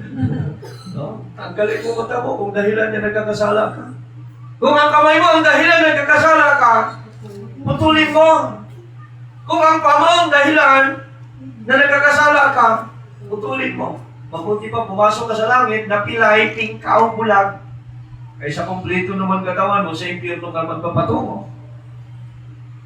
Kaya dito po, mahigpit na sinasabi ni Jesus dito, at sinasabi niya po dyan, huwag ninyong pawalang halaga ang isa sa mga maliliit na ito. Mga kapatid sa Panginoon, ayaw ho, hindi ho masaya kay Lord na tayo ay nagpapatuloy sa kasalanan. At ang sabi ng Hebrew chapter 6 dyan, Hebrew chapter 6, verse, anong verse yun? Verse 4. Tingnan mo nga kung tama sa isip ko. Sapagkat tungkol sa mga minsan naliwanagan at nakalasap ng kaloob ng kalangitan at mga nakabahagi ng Espiritu Santo at nakalasap ng mabuting salita ng Diyos at ng mga kapangyarihan ng panahon darating at saka nahiwalay sa Diyos. Ano sabi? Mabigat, no? Doon na sa mga nakarinig na nakaunawa na ng Word of God at saka nahiwalay. Ano sabi? Hindi na maaaring baguhin silang muli sa pagsisisi. Mga kapatid, mabigat yan, mabigat yan, mabigat yan. Mabigat yan, Mabigat yan. Yamang kanilang ipinapako muli sa ganang kanilang sarili ang anak ng Diyos. At inilagay na muli siya sa hayag kahihiyan. Ano mangyayari? Verse 7. Ano sabi? Sapagkat ang lupang humihitit ng ulan, madalas ay lumalagpak sa kanya at tinutubuan ng mga damong papakinabangan ng mga yaon na dahil sa kanila ay binukid ay tumatanggap ng pagpapalang mula sa Diyos. Verse 8. Ha? Next. Yan. Tatapad kong namumunga ng mga tinik at dawag ay itinatakwil at malapit sa sumpa at ang kanyang kahinatnan ay ang susunugin. Next, sabi sa verse 9, ngunit mga minamahal, naniniwala kaming lubos sa magagaling na bagay tungkol sa inyo at sa mga bagay na kalakip ng pagkaligtas. Bagamat kami ay nagsasalita ng ganito. Eh mga kapatid sa Panginoon, sa mga minsan na liwanagan, narinig na natin ang Word of God, nakalasap na tayo ng Holy Spirit, kung nandito tayo, sayang-saya tayo na nagpupuri sa Panginoon. Tapos, kumihiwalay ka pa rin sa Panginoon. Hindi ka na maaaring baguhin sa pagsisisi. At yung mga sumunod na talata ay kakilakilabot na na paghihintay sa araw ng paghukom. Mga kapatid sa Panginoon, so sa akin, ay pag nagkakamali tayo, magsisi, pero huwag tayong laging mabubuhay ng ganon. Nagkamali, kasi sisi, bukas, kamali na naman, sikapan natin. Hindi po pwede yun eh. Kasi sa bawat sala na ating ginagawa, ito ay sumusugat sa Panginoon. Dahil sa ating mga kasalanan, kung kaya siya nasugatan. So, sinasaktan natin ang Lord dahil sa mga kasalanan. Kaya, mawa tayo, mawa tayo, pagdating mo sa langit, puro laknos na mukha ni Jesus. Dahil pagharap sa'yo, puro sugat. Pero pagharap kay Sister Tina, ang ganda ng mukha ng Lord, walang sugat, Hindi niya hinahapalo sa kasalanan. May pagharap sa iyo, sugat-sugat ang Lord dahil sa kasalanan ng ginagawa mo. Kaya pagharap sa iyo, huwag ka ng Panginoon. Puro sugat ang Lord. Bakit? Kasi sa kasalanan mo, kaya siya nasugatan. Kaya pagharap sa iyo, huwag ka ng Lord. Puro sugat ang Panginoon. Ang kapatid sa Panginoon. Sa bawat pagkakasala natin ginagawa, natin bigay sugat sa Panginoon. Huwag na natin sugatan ng Lord. Naunawaan na natin ang salita ng Diyos. At sabi ng Panginoon, more than conqueror tayo eh. In the name of Jesus, there is power eh. Wawasak ng mga kuta, nagpapagaling ng mga sakit karamdaman, bubuhay ng patay, nagpapalayas ng masamang espiritu. Nalayas yan! Bakit hindi lumalayas? Mahal mo yata eh, masamang espiritu. Niyayakap mo, takwil mo in the name of Jesus. So, tumayo tayo mga kapatid sa Panginoon. Awitin natin yung we will serve the Lord. Yan, We will serve the Lord. Even the trials come. Kaya pa ang gitarahan ni Eli at Eli. Tarahan mo doon, Elisa. Kaya mo ba? Narinig mo na ba yung Eli? We will serve the Lord. Even the trials come. None can separate us from the love of God. We are more than conqueror. No one can defeat us. We are the chosen generations. We are the sons of God. Diba, no? Ganda yun. Tayo mga anak ng Diyos. Mga kapatid, kaya maglingkod tayo sa Panginoon. Hindi tayo anak ng Diablo para maging alipin tayo ng kasalanan. Tayo ay anak ng Diyos at tinubos tayo sa kasalanan.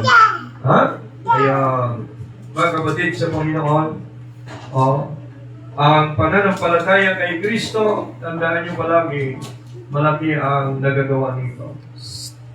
Pagkitulungan mo kayo, saksak mo lang. Huwag mo isaksak sa baga mo. Saksak mo dyan sa awet. Saksak mo sa baga. May mga ganun eh.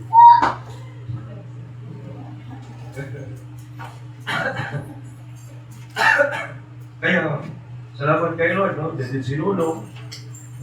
Natulog ka ba, no? Natulog ka. Natulog ka. At least natulog ka. No? Ito sa umaga, nakapagaling sa pagkatapos kumain, natutulog mga bata. Tulog na, ganyan talaga, ng araw. Pag hindi ka matulog, palungin ka eh. Yung saksak. Galawin mo muli yung pagkasaksak. Ubutin mo. Balik mo.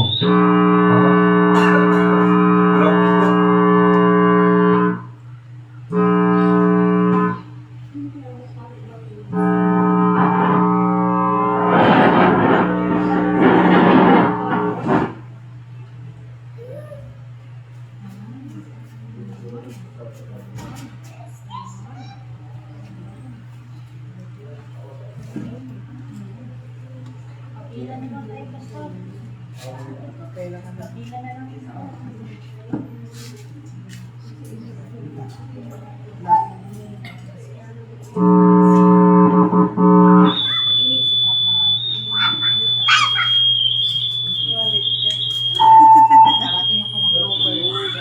Meron pa yata sis. Yan si brother. Sabihin mo may tao pa. Si brother. Papasok lang. Ano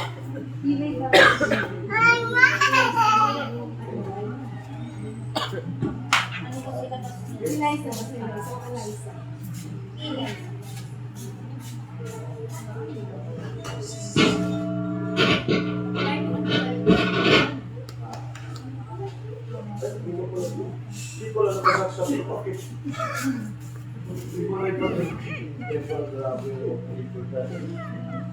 Hindi ko na nakasukan mo.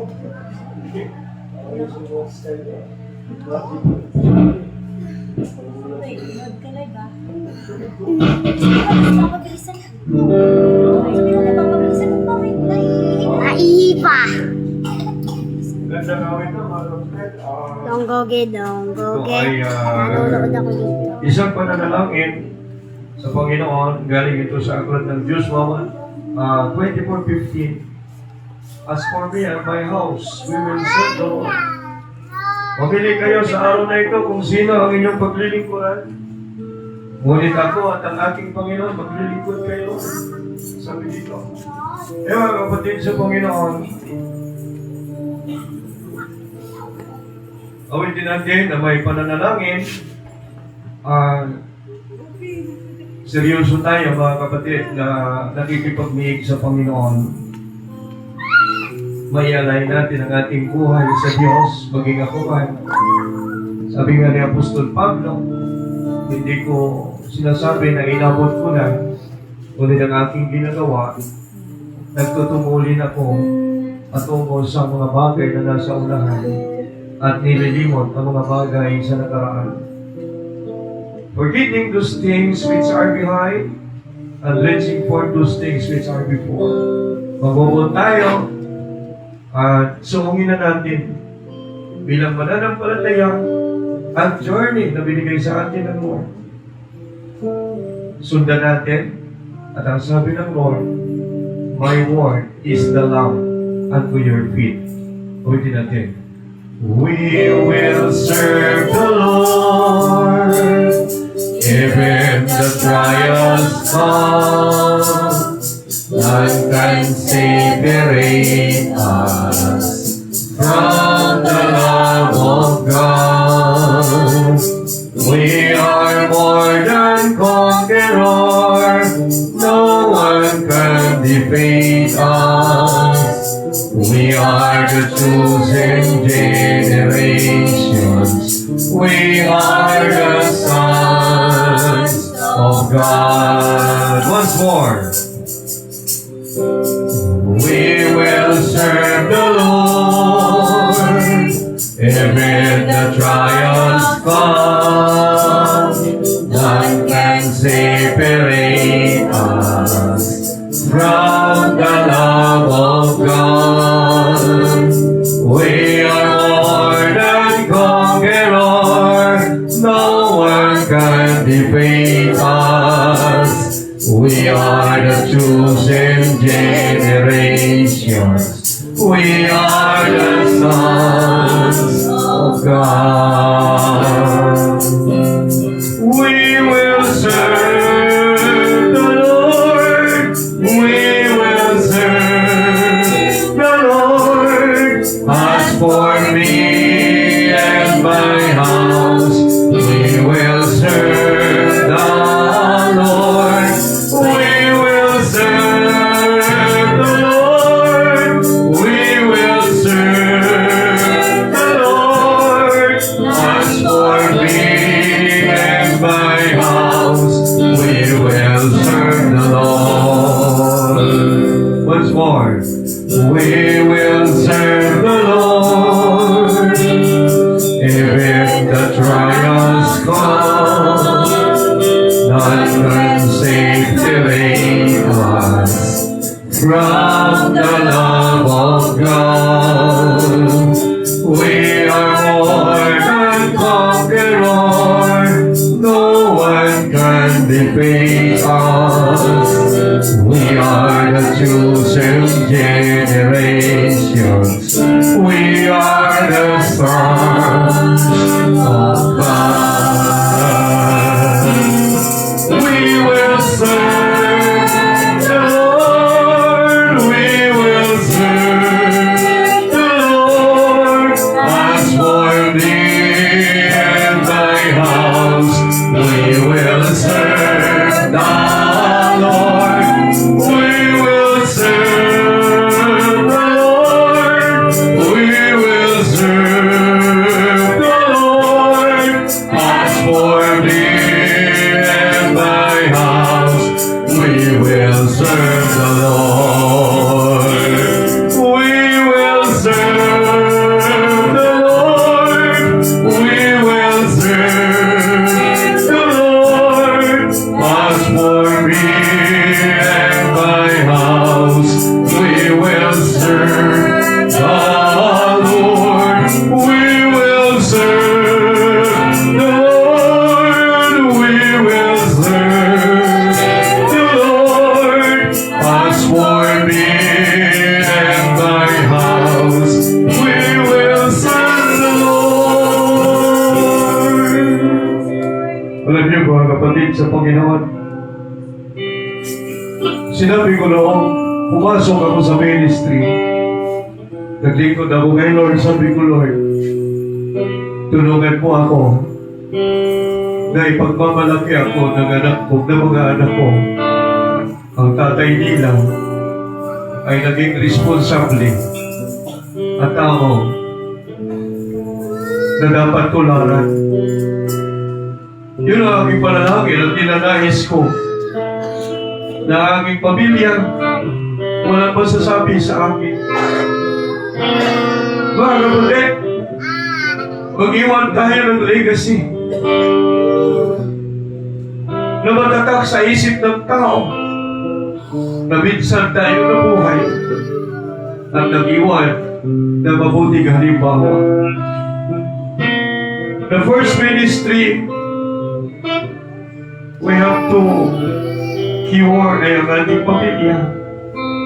Kaya nga sabi ng Lord, maging witness tayo sa Jerusalem, sa Judea at Samaria.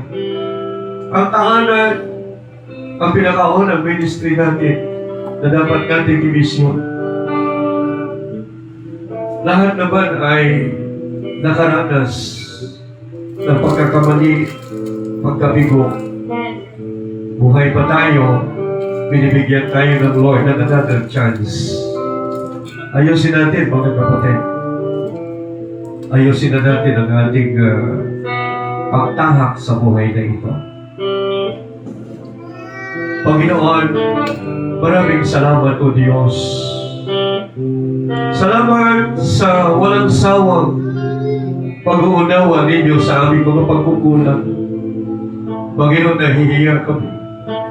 Kami ay nasa hustong gulang na sapat na kaalaman. At kami nagagapi ng kaaway sapagkat kayo ang nagsabi, we are more than conqueror. No one can defeat us. The name of Jesus is power. Ang pangalan ni Kristo ay kayang magbuhay ng patay, magpalayas ng masamang espiritu, magpalakad ng pilay, magpadilat ng mga tanang bulag. The name of Jesus is more than enough.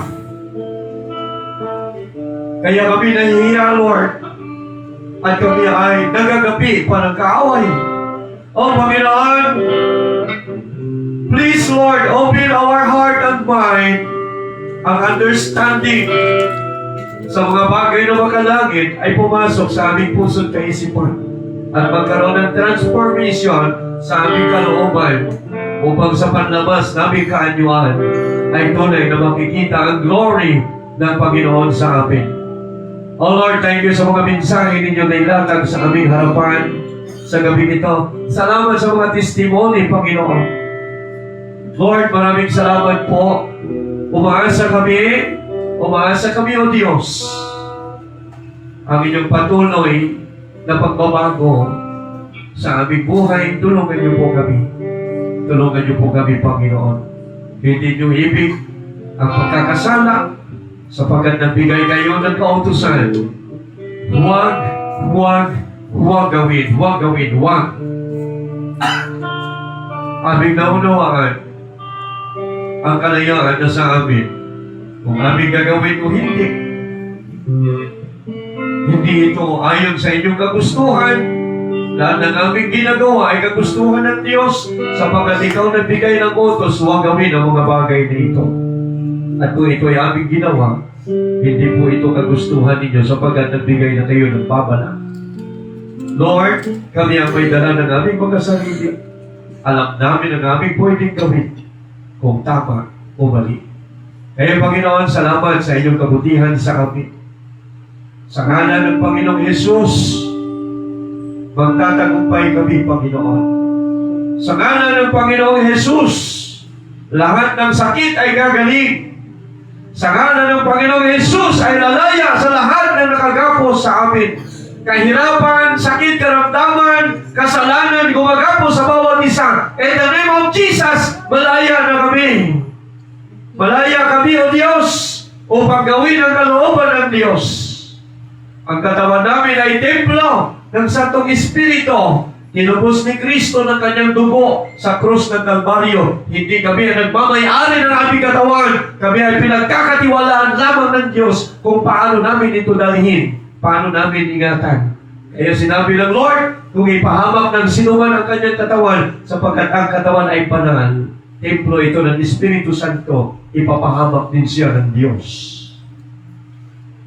We will serve the Lord. We will serve the Lord. As for me and my house, we will serve the Lord. We will serve the Lord. We will serve the Lord. As for me and my house, we will serve the Lord. As for me and my house, we will serve the Lord. Amen. Maraming salamat, Panginoon. Sa aming paghiwa-hiwalay, ingatan niyo po ang bawat isa. Ang inyong bendisyon ay hawak namin, Panginoon. At tinatanggap namin, O God, ang hamon sa aming buhay. At handa kami itakwil ang anumang uri ng pagkakasama. At iniimbita namin ang Santong Espiritu, manahan sa aming puso't kaisipan. Ang mga salita ninyo matalim sa aming puso't isip, sapagkat ito ang aming panlaban sa kaaway ang gawa ng Diablo, mga panunukso ni Satan. Naunawaan namin si Kristo ay nagtagumpay sa pamamagitan ng inyong mga salita. At sabi ng Biblia, ang inyong salita ay mabisa sa alinmang tapak na may dalawang talim. Kaya Lord, maraming salamat. Ang inyong mga salita ay makapangyarihan upang magtagumpay sa gawa ng kaaway. Maraming salamat, O Diyos. Ingatan ninyo ang bawat isa, palakasin ang pananampalataya. Ingatan laban sa mga tukso at kasalanan. Sinasabay ko sa kanilang buhay, Panginoon. At ang kagalingan, katagumpayan, ang kalayaan sa kahirapan, sakit, karamdaman, ay mapasa kanila ng Panginoon. Lord, open the window of heaven, pagpalain niyo po sila, Panginoon. Gusto ko po, ibig ko po, gumaan, gumanda, guminhawa ang kanilang buhay upang walang maging sagabal sa paglilingkod at maging maayos, Panginoon, ang kanilang mga pamilya. Pinapanalangin ko po sa inyo, Panginoon. Lord, maraming salamat. Kayo ang nagwika, so ikaw na pa rito upang kami magkaroon ng buhay na ganap at kasiya-siya. Ang kaaway na pa rito upang magpuksa, magsira, pumatay at magwasak. Kaya Panginoon, salamat po. Salamat, Jesus. Thank you, Lord, sa mga pangako ninyo. Sa ngalan ng Panginoong Jesus, ingatan niyo po kami at ibalik sa araw ng pagkakatipon. Hawak namin ang tagumpay. In the name of Jesus, may kapangyarihan. Maraming salamat. In the name of Jesus, all the praises and glory, Father, we bring back to you. Everybody say, Amen. Palapakan natin ang Panginoon. Let me the glory. Maraming salamat sa Panginoon. Pagpalain mo, Diyos, ang aming pagsasaluhan sa ngalan ng Panginoong Yesus. Amen.